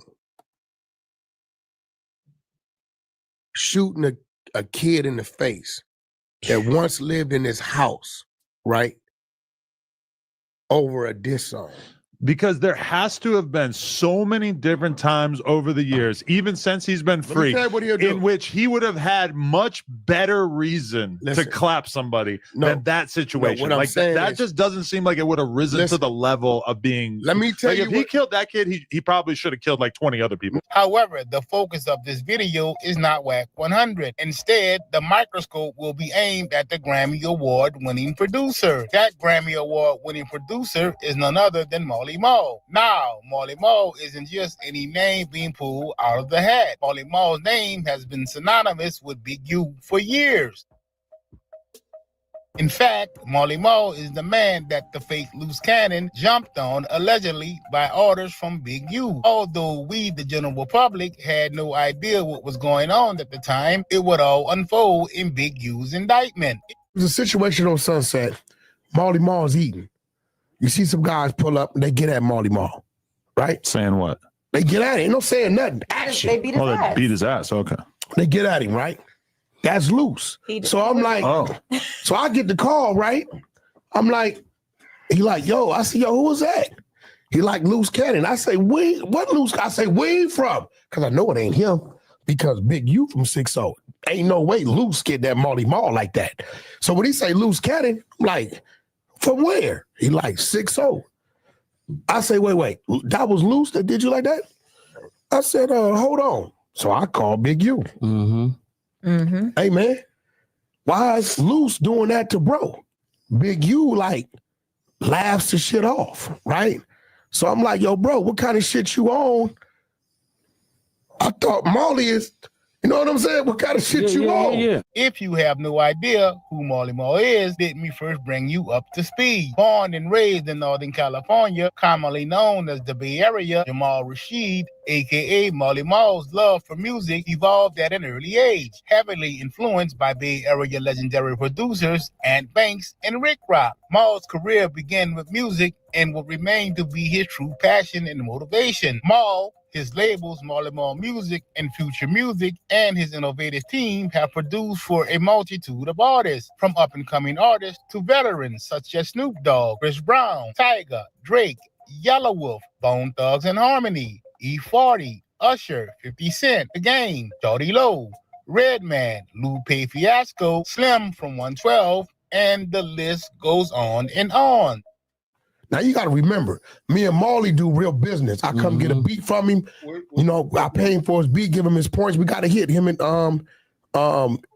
Game and Jeremiah came from Marley. Marl continued to diversify his assortment of sounds while working with many past and present acclaimed producers, artists, and songwriters. Marl's business partner and close friend, songwriting extraordinaire and Grammy Award-winning producer Jason Pooh Bear Boyd served as a strong lead within the Future Music and Marley Marl Music camps. Marl has been credited for creating several top 10 hits, such as Transform Ya with Chris Brown, Swiss Beats, and Lil Wayne, Peaches and Creams by 112, and Caught Up with Usher, just to name a few. Marley Marl increased his drive to preserve in the industry a long-term friend and Bay Area rapper Andre Hicks, a.k.a. Mac Dre, passed away unexpectedly. At 3:30 a.m., Mac Dre was returning to his hotel room after a late show in Kansas City. On Interstate 70, a group of armed men in a stolen car pulled up alongside his van, fired, and sped off. Marl had since then successfully tackled the music industry and was simultaneously taking over the film industry by storm with his much acclaimed documentary, Two Turntables and a Microphone, The Life and Death of Jam Master Jay, alongside executive producer Curtis Jackson, aka 50 Cent. DJ Jam Master Jay was gunned down inside a recording studio in Queens, New York. No R.I.P. Mac Dre in the chat. Not released a motive. Marl and his business partner, Eugene Big U Henley, have produced smash hits by teaming up with the likes of Snoop Dogg, Nipsey Hustle, Sean Cartier, and producer King David under their label Blue Magic Music. It's no secret that Marley Marl had earned the respect and recognition from top media executives, managers, A&Rs, radio personalities, and a roster of superstar artists internationally after many years of hard work, dedication, and diligence to the game. With the list growing at an uncontrollable rate, Marl still found time in his hectic and crazy schedule to executive produce his partner in Future Music, Pooh Bear, aka MDMA, most devoted musician alive, and his debut as an artist. Marl's team was made up of extraordinary talent, such as powerhouse producers, audibles, as well as music groups such as Edamame, Jazz, Love, Pyro,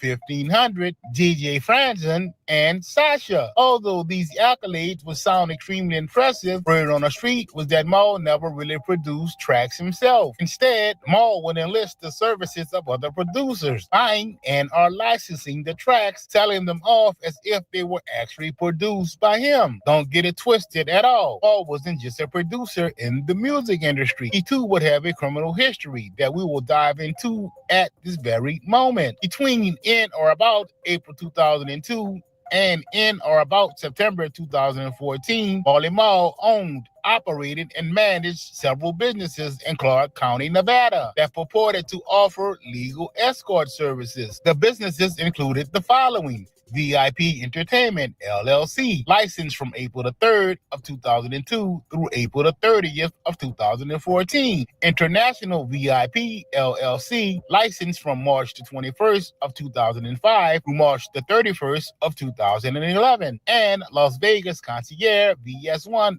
LLC, licensed from December the 4th of 2012 through December the 31st of 2014. However, Maul carried on an unlawful prostitution business through these escort services. Between in or about April of 2002 and in or about September of 2014, Maul routinely used or caused others to use the below described facilities in interstate commerce to promote, manage, establish, and carry on his unlawful prostitution business. As the indictment reads, Maul routinely used or caused others to use cellular telephones and other means to cause women working for his escort businesses to conduct acts of prostitution in Clark County, Nevada. To pull this off, in some instances, Maul uses American Express card to pay for airfare and other travel-related expenses. Also, according to the indictment, Maul used or caused others to use various paid websites such as Backpage and Euros Guide to advertise the woman online for prostitution purposes. In the same time frame between in or about April of 2002 in or about September of 2014, Maul performed numerous acts in furtherance of his prostitution business in Nevada and elsewhere. Most notably, Maul pursued, induced, enticed, and caused numerous women to engage in prostitution, such as the following examples. In March of 2012, Maul persuaded, induced, enticed, and caused an unnamed victim to travel from Nevada to New York to engage in prostitution. On February the 15th of 2008, Maul persuaded, induced, enticed, and caused another unnamed victim to travel from Las Vegas to Maui, Hawaii. On March the 6th of 2008, Maul persuaded, induced, enticed, and caused a third unnamed victim to travel from Portland, Oregon to Las Vegas. On January the 19th of 2009, Maul persuaded, induced, enticed, and caused yet a fourth unnamed victim to travel from Las Vegas to Chicago, Illinois. On March the 26th of 2010, Maul persuaded, induced, enticed, and caused a fifth unnamed victim to travel from Las Vegas to New York City. On March the 27th of 2011, Maul persuaded, induced, enticed, and caused another victim to travel from Las Vegas to Pittsburgh, Pennsylvania. On March the 11th of 2013, Maul persuaded, induced, enticed, and caused a seventh victim to travel from Las Vegas to Newark. All of the foregoing took place in the state and federal district of Nevada and elsewhere. It doesn't take a rocket scientist to know that once the gig was up, Maul's entire stable turned government witness, portraying themselves as victims. Through his attorney, David Chesnoff, Maul asked the court for leniency, citing his client's statement of remorse and his work with teenagers in crisis. Judge Navarro imposed the maximum prison sentence under the agreement, followed by 3 years of supervision. In 2021, Jamal Rashid, the man known as Marley Marl, filed for bankruptcy while serving his 33-month prison sentence after admitting that he was a pimp in Las Vegas for 12 years. So he filed for bankruptcy in 2021 after facing these all of this pimping and pandering, human trafficking across state. The feds came in his life. Right around that time, this investigation starts. He gets out and he's working directly up under and had already been doing business with Big U. So he gets back out from that and he's working. That's probably why he got that. The feds got in his life and it was ugly. Major lies secret, United Kingdom, Britain, father, Africa, motherland, mother, the USA, womb, the ships, the penis, the Slavs, seamen, which rendered us the COI, birthed on plantations. Luke. So look, yeah, that's Wack. That's Wack brother. That's what he calls him, right? The informant. So now we already shown he directed, facilitated, and orchestrated for Luce Cannon to go implicate Big U in extortion, robbery, which is charged under the Hobbs Act on the investigation, murder of Nipsey Hustle as well as others. He implicated him of passing out guns. Wack orchestrated all of that. Now here comes the lie snitching, implicating Big U in having something to do with the assault on Marley Marl, as well as whatever other crimes allegedly occurred with Marley Marl. Well, we got some evidence today from Gigi, and she's going to destroy all of that shit. Let's get to it. Hold on.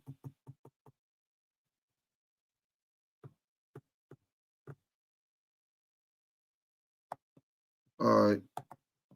We got to hurry up because we ain't got all that time. Let's go. And provided the information of how he got the money to the wedding. Correct. Right. All right.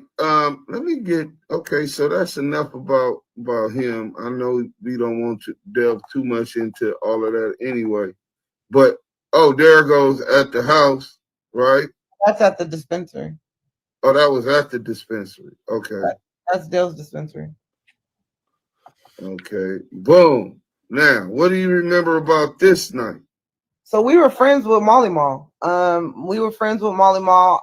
We went to Marley Marl's house. We did a business with him. I gave Marley Marl $20,000 to $10,000. I apologize, 10 or 20. I can't remember. I have to ask Marley what the exact amount was because this was a while ago now.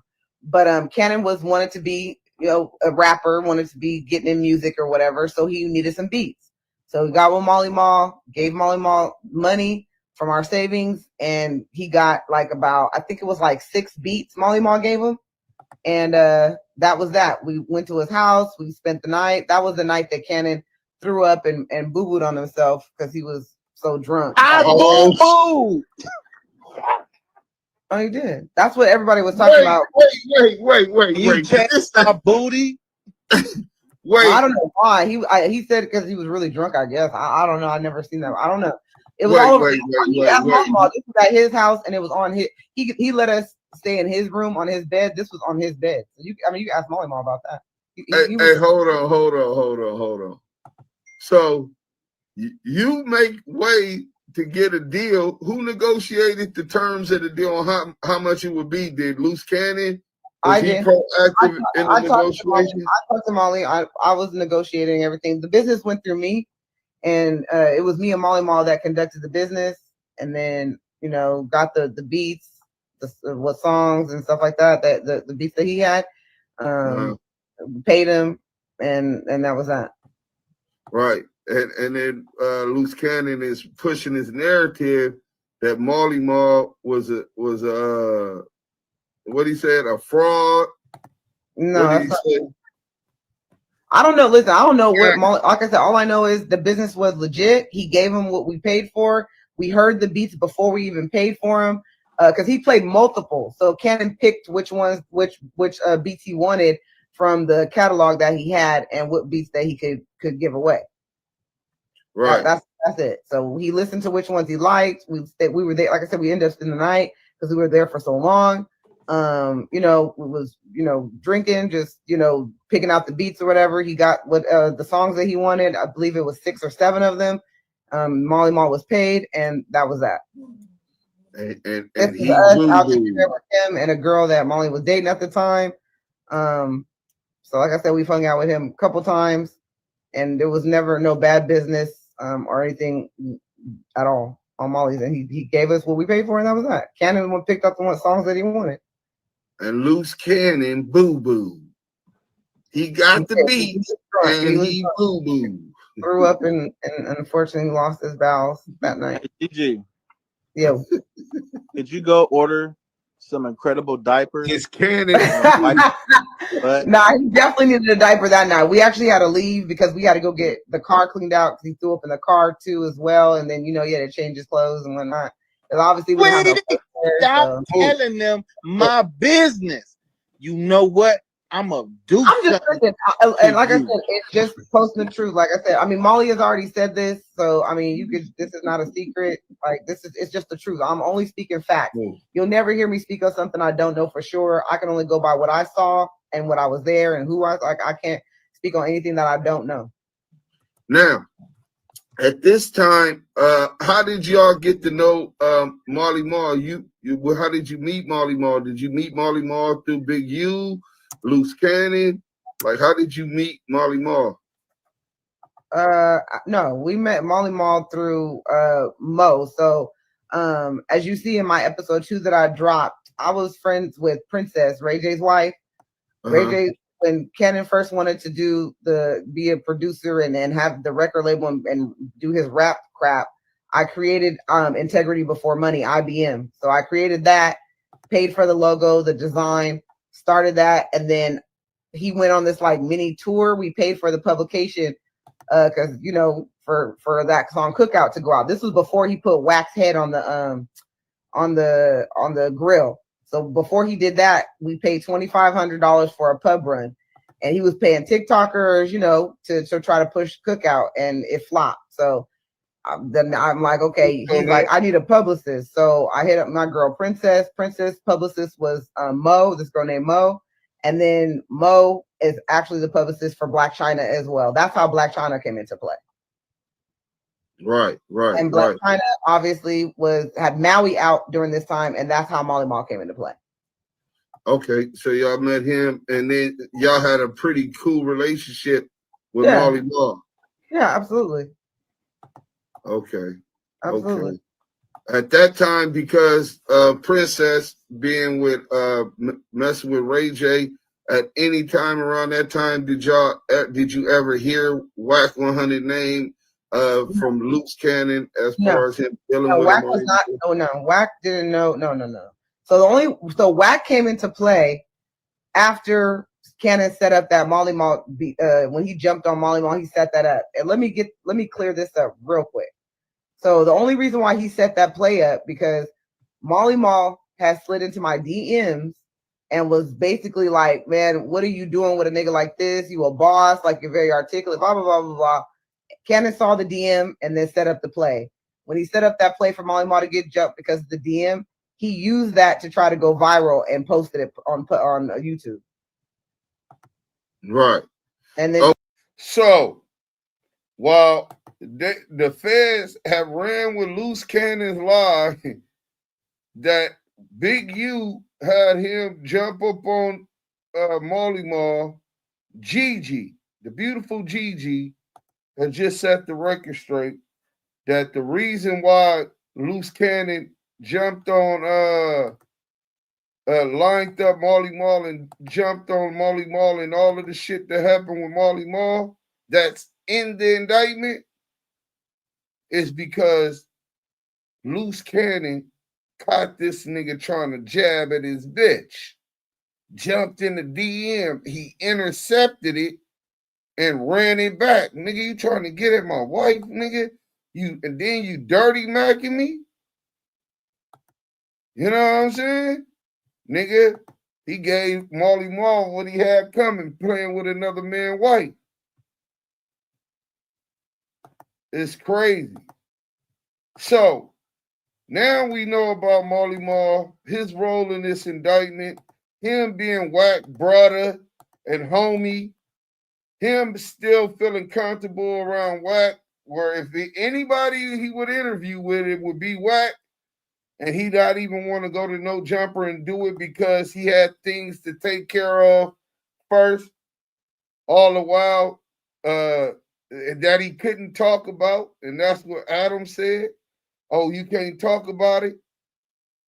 If Adam knew, it's because Wack big mouth ass told Adam that the investigation was going on and that Marley Marl couldn't speak about the investigation and everything going on. In fact, Marley Marl knew that Big U probably wanted to beat his ass for telling Wack why telling Wack that Big U cut you off because he told me to cut you off too because you's a rat. Not knowing Marley Marl was probably already working since he got out the feds. So that might have been a big miscalculation, but definitely it let us know that the Hobbs Act, alleging that Big U did this to Marley, have Luce Cannon do that to Marley Marl, that shit sound like an acquittal to me, just based upon this evidence. You know what I'm saying? And remember, all he needs is one juror. You know what I'm saying? One juror. So now let's get into Long Tail Dale the Rat. Y'all know about this guy, right? Another piece of shit pimp that get caught up just like Marley Marl did, pimping on some broads, Dale Monster Morrison, right? Arrested a male suspect on charges of human trafficking and identified 5 female and 2 juvenile victims. He's pimping on minors.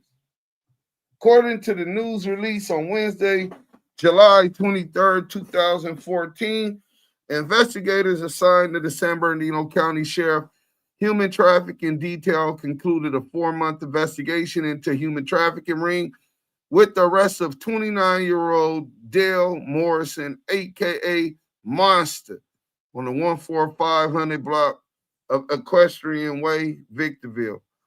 Through the investigation, team members learned that Morrison was operating out of the high desert and identified at least 5 females and 2 juveniles that were working as prostitutes for him.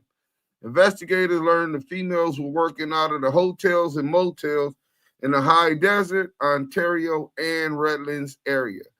Morrison was booked at the high desert detention center on numerous counts of pimping, pandering, human trafficking charges, and several traffic-related warrants.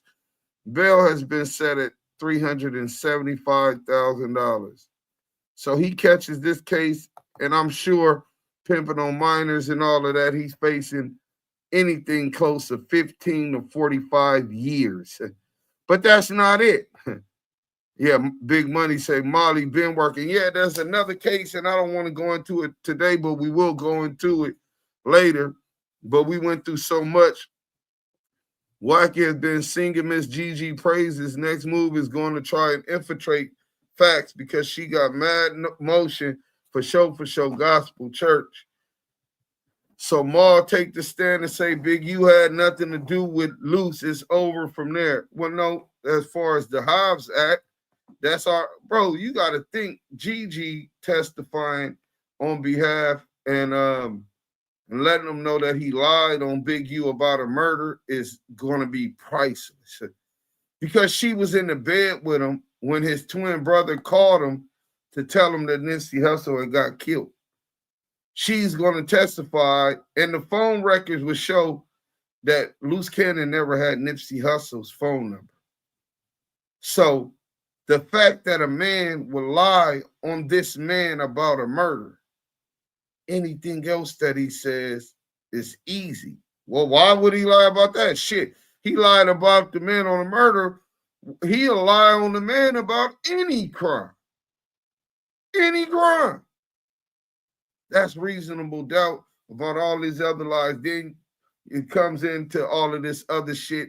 His relationship with Dale was outside of anything he had going on with Big U. Gigi told all of that. Now, let's get into Dale, and then we're going to get up out of here. We were chained to trees and whipped, also forced to carry objects while being beaten, with our mothers watching and hung while several watched happily. exactly like Jesus and his sacrifice story. All things Papa TV. Salute to you, King. You're 100% right. Wow, black eye to the game with that quagmire sip, and he done them ladies, and the jury won't show no love to a predator. Man, you be surprised how many of those jurors wouldn't even care that he's a sexual predator like that. But we definitely need to hone in on that, and the fact that he had all of these cases. If he's facing all that time and he's a rat, why wouldn't he just try to throw it on anybody that he could, right? Make up any stories that he could. It sounds like the police got real lazy in this case. Yeah, Bird, they definitely got real lazy, man. So we got to that on Dale the Long Tail Rat. We're going to get into this video, and then we're going to get up out of here, man. You know what I'm saying? Hold on, let me see. I think this is the video. Yeah, shout out to my boy, Rap News and Street Politics. This is the story of Long Tail Dale the Rat, man. Let's go.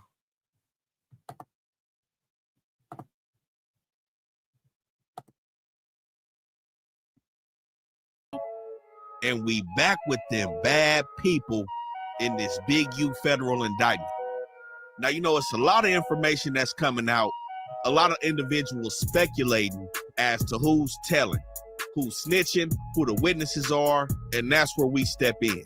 Now, right now, we got one main individual who's playing some dirty games in this paperwork. Now, as we broke down when we covered this big U indictment, there's confidential informants, multiple witnesses in multiple areas. And we also have some snitches on the forecast as well. But we're not talking about probabilities in this video. We only gonna talk about facts. So we know there's an individual that they refer to as CW1. They broke down his profile, his case history, and what information he provided. Now, I'm gonna keep it real. I'm onto that dude, but I'm not 100% for sure that is who I think it is. So we're not gonna put that out there because, you know, we're not here to make allegations in terms of who's snitching. We're gonna tell you exactly who it is. And you know, a lot of people, of course, they wanted to be Wack 100. They wanted to be 600, Brick Baby. We know Luce Cannon's already telling. He's self-snitching. He's implicated himself. But this individual right here is also snitching on Luce Cannon. But as of right now, we got to say factually, it's none of them other dudes. But you know the saying, when life gives you lemons, you end up with Dale Morrison. Now, Dale Morrison is going to be victim number one. This is actually going to be the biggest rat in this case. So again, this is not CW1 who was pardoned by Joe Biden. And this is not witness one that was around the alleged murder situation in Nevada. The witness that was working as a security guard in the studio. This is the man that was getting extorted, so to speak. The one that was robbed by Luce Cannon. And the club promoter who set up the whole situation with Big U and Deja Vu, where it was said that Big U has shook down 30 rats out that situation. But the key thing, man, is who is Dale Morrison? Now, he's not only a rat, he's actually a club promoter, and I would say somewhat of an entrepreneur throughout the city. And the next question one may ask is, why Dale Morrison? Why was he being shook down? It seems like this dude is one of them guys playing all sides. Now, the key thing is Dale Morrison has been in the mix around all these dudes for a long time. Like I said, he's a club promoter. And anybody know these club promoters? They're the ultimate people person. But especially when you promoting black businesses, black clubs, black parties, you're gonna end up intertwining with the hood at some point, especially in LA. So we've seen Dale Morrison, not only with Big U, we've seen him with Nipsey, we've seen him with Gilly the Kid, Joe Moses. Like I said, this dude has been around everybody in the city, and we gotta put this out so nobody else falls into the games that this dude is playing. Now, the paperwork has painted him out to be a victim, and on the contrary, painted Big U to just be somebody that got him in a headlock. But Dale Morrison is actually playing his own games in these streets, man. So the key thing right now is Morrison is under his own federal indictment, which has nothing to do with any of these dudes in this indictment. with this Big U Rolling 60 situation. This dude had his feet in the streets, a full participant in the life of criminality. He's not just some weed shop owner that's trying to make a living and ends meet by playing it fair. This is the misconception of this whole situation. Now, the indictment that he's allegedly the main defendant on is a conspiracy with the intent to possess narcotics, also possession with the intent to distribute narcotics. And the main key thing is the feds are alleging that Dale Morrison is using businesses in LA as fronts, including the same business that Big U was allegedly shaking down. So we've seen Morrison with multiple different businesses: MLB Investments and Holdings, M4 Morrison Media Marketing and Management, DMO 20 Consultants LLC, Everybody Eats, which is also synonymous with the Everybody Eats Genetics cannabis business, which he's affiliated with. Now, at the time when he was allegedly participating in the conspiracy, some of these businesses were operating off some high rises off Fig. Now, as of today, he's changed the addresses to these businesses. But in 2020, it's alleged that he was working with 4 other co-conspirators by the names of Jordan Jackson, Keyshawn Brandon, Brittany Duff, and Deja Purifoy. Now, everybody except for Keyshawn Brandon was operating in Ohio. Keyshawn Brandon, aka Keys, is said to be Morrison's bodyguard, or security, so to speak, that protects his criminal endeavors. And it said that on July 25th, 2020, Keys was chaperoning around 7,000 grams of meth, approximately 2,000 grams of powder, and around 5,300 grams of weed from LA to Ohio, which is when they got pulled over. And somehow, some way, it comes out that this shipment came from Dale Morrison. Now, mind you, this is July 2020. In the Big U indictment, the feds said they didn't start watching Big U until February 2021, after the alleged murder committed by Big U in Nevada. But again, they was already watching the 6-0s in 2020, and they were able to track 8 USPS packages sent from Ohio to different addresses in LA, some in the 40s, a business in the Mansfields, and of course, an Addy in the 6-0s, where it said that around 150 racks had came from Ohio and touched down to LA, which the feds are alleging is proceeds that Morrison was receiving in this drug conspiracy. Now, 6 days after they got caught in that car, Morrison's house was hit July 31st, 2020, where it said this dude also had a bunch of weapons. But he wasn't fully taken in on this indictment until a year later, April 28th, 2021. But the Big U document alleges that he was a known extortion target since the beginning of their investigation on Big U. So as we see here in this Big U paperwork, it states victim 1 has a criminal history that includes arrest for narcotics conspiracy and distribution in violation of Title 21, Section 846, respectively, for which he is pending sentencing. It's still an open Fed case. He hasn't been sentenced. Why? Because he's using his telling on Big U in this indictment, in which it says that victim 1 will likely receive cooperation credit based on this case in his unrelated pending drug case from the United States Attorney's Office in the Southern District of Ohio. So this information right here is why there's no. So that's all we need to tell y'all about Dale, right? Y'all get the gist for those who weren't familiar about him. But he has not been sentenced on that case because he's waiting to snitch on this case so that he could get a time reduction in that dope case where he got caught getting all of that money, right? He knee deep in the street. Soon as he get cracked, he's a slime ball, dirty pimp, chomo pimp, similar to the other rat, Molly Mall, right? And guess who knows this rat? Let's go here real quick.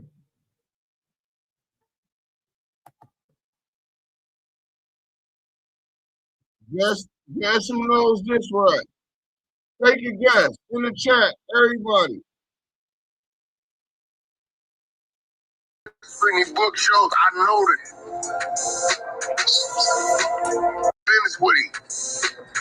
He was just on my phone. Yeah, I know him. Active in the chat. I know the name Dale. They call him Monster. Dude, read this Chris Finney book shows. I know that. Now Luce is all the way up. Luce up because they was both just on my phone in October. Man, Dale was working all the way up into March 15th. March 14th.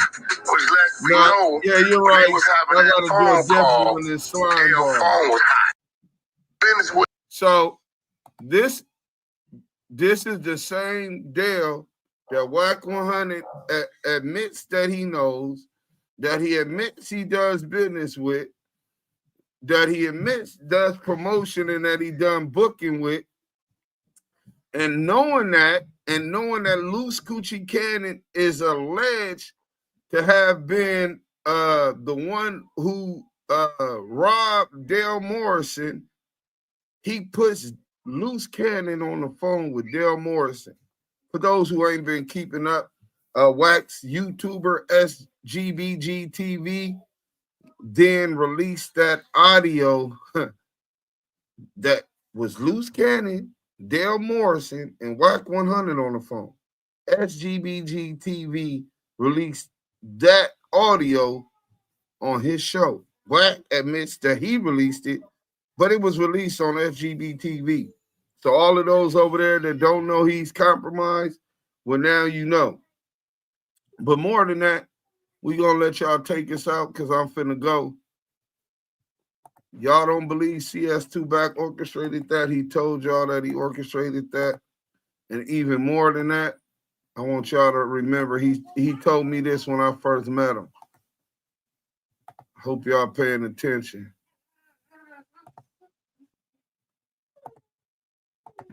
You open up what they call a watch list. And when you become on their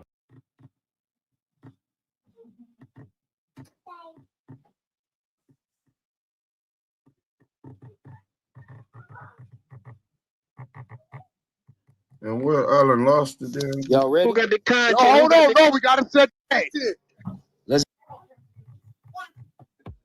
I can't find it. That's crazy. You've got Lieutenant. We'll show you how pork. Well, I think that's it, man. What I really wanted to do was for y'all to hear that Wack thought in his mind that in all the gangster movies, I guess that's where he tries to emulate, the powers that be riding on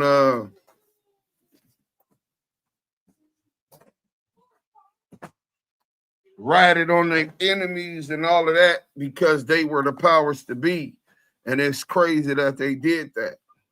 But this is his friend. This is somebody he's been on the phone with throughout this investigation. Wack 100's hand is all over this investigation. And you know, if you pay attention on Clubhouse, pay attention on YouTube, Wack 100 is the king of pushing false narratives. And too bad for the federal prosecutors that they bank on a compulsive liar, a narcissistic piece of shit that thinks that he was going to be able to run these narratives to trick his enemy off the street. Wack 100 went and befriended all of these people who had connections to Big U, deceived them and turned them all against him. He made Marley Marl think that Big U sent Luce Cannon, but we found out that by Gigi, that Luce Cannon robbing him and all of that comes from him finding out that Marley Marl jumped in Luce Cannon's DM. So Marley Marl has it in for Big U and probably like, fuck Big U, right? Wack is going to use Gigi's ass. She already sent the motherfucking videos of Luce's shit from her iCloud. She's so hurt that she's blind to Wack's ass. and she admitted that she's not from LA. She's not from LA. She's from the IE. I interviewed her. But listen, if you can't see that she's gonna do whatever she can to destroy Luce Cannon, and you think that you're gonna be able to become a priority, or she's gonna have loyalty to you over that, shame on you. Because I mean, I think that's blatant for everyone to see. You know what I'm saying? And she's a very intelligent girl, and she's very distrustful of people. So I doubt that she's going to allow Wack to use her any more than she uses him, because for her own purposes. And I get it. You know what I'm saying? She don't owe nobody else no loyalties. She's using him, he's using her. They're happy until they're not. So let that play itself out. You know what I'm saying? Back to Dale. So Dale, that's his own boy. You think that Dale hasn't talked to Wack more than the time Wack put him on the phone with Luce? Well, we know he talked to him more than that, because Wack admitted that Dale told him that he was working. Nigga, I'm working. You working? What you mean you work for the Fed? Yeah, I'm working for the Fed. What the fuck? Yeah, I told him Big U was extorting me. Oh, for real? What a coincidence. That's my mortal enemy and rival right now. What you tell him? Well, let me get you some more stuff to tell you. Tell him. In fact, I'm going to have somebody from Rolling 60s corroborate whatever you told him. So what you tell him?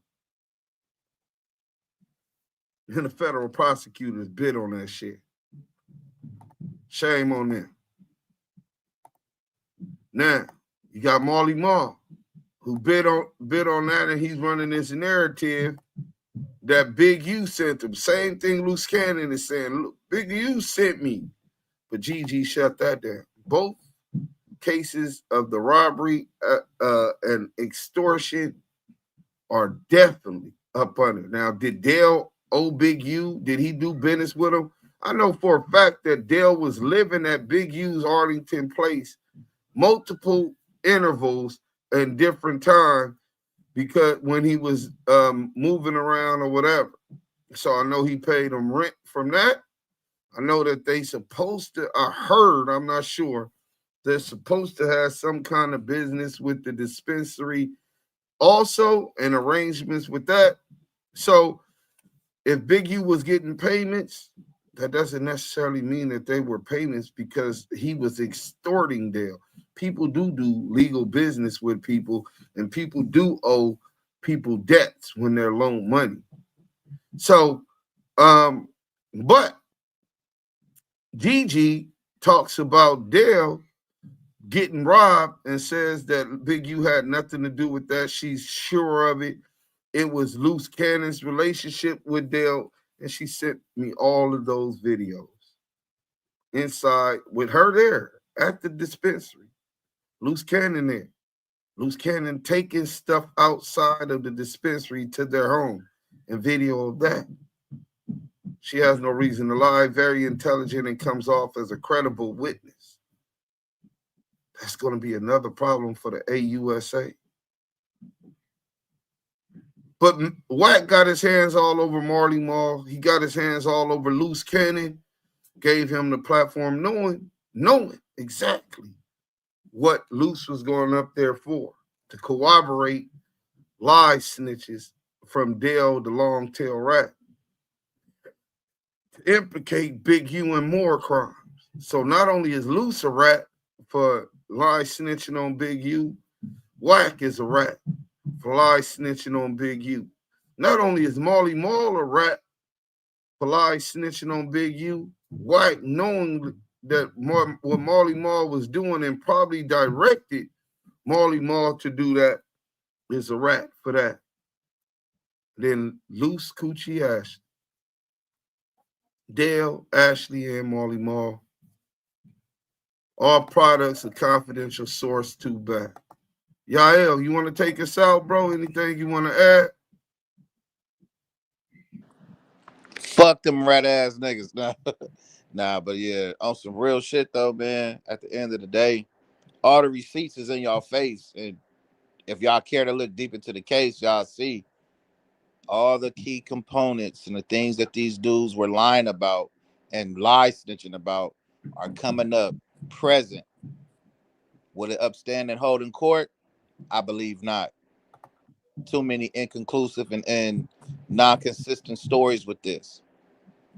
And the fact that we got people in the chats and people that are watching the lives right now still not believers. Still don't believe that these people are who they say they are or who they are presenting to be. That just goes to show you, you guys are very lackadaisical and you're lazy in doing research and studying to show yourself approved. We cannot approve none of the things that we're saying unless we've studied it before. Did our research and bringing you the facts with the receipts. So a lot of people that are watching the live that are, you know, they're going to critique the live after we're done and say, oh, this is that, that is this. One thing you can say is that we didn't bring you the receipts and we didn't connect the dots. So you could take what you want out of that. But the facts remain. Luce Coochie Ashley, 600 pennies in the grand finale of CS2 Back. It's going to be one of the biggest explosions of these individuals being exposed on a higher level once this case is over with.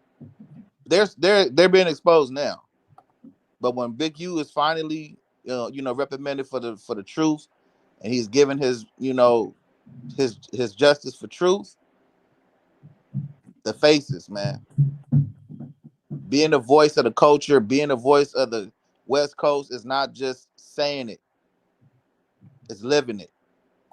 It's bringing forth everything that needs to be brought forth and exposing those who harm our youth, the identity of what real leadership is, and the images of what upstanding people who stand on 10 and that stand on the business within themselves, moral, integrity, and principles. You guys have sat through 3.5 hours of content. Salute to everybody on Clubhouse that tapped in, and salute to everybody in the YouTube live. You already know the chat is where it's at. You sat with Deuce M's, the Don, and Yael, the Kiwe pop star, bringing you receipts with the authentic voices of the culture and the West Coast. Damu Kiwe Conversations. Now you know how Wack 100 weaponized 3 rats against Big U, corroborating facts to the grand jury. My nigga in jail. # free Big U. Hit that like on y'all way out. We gone. Damu Kiwe.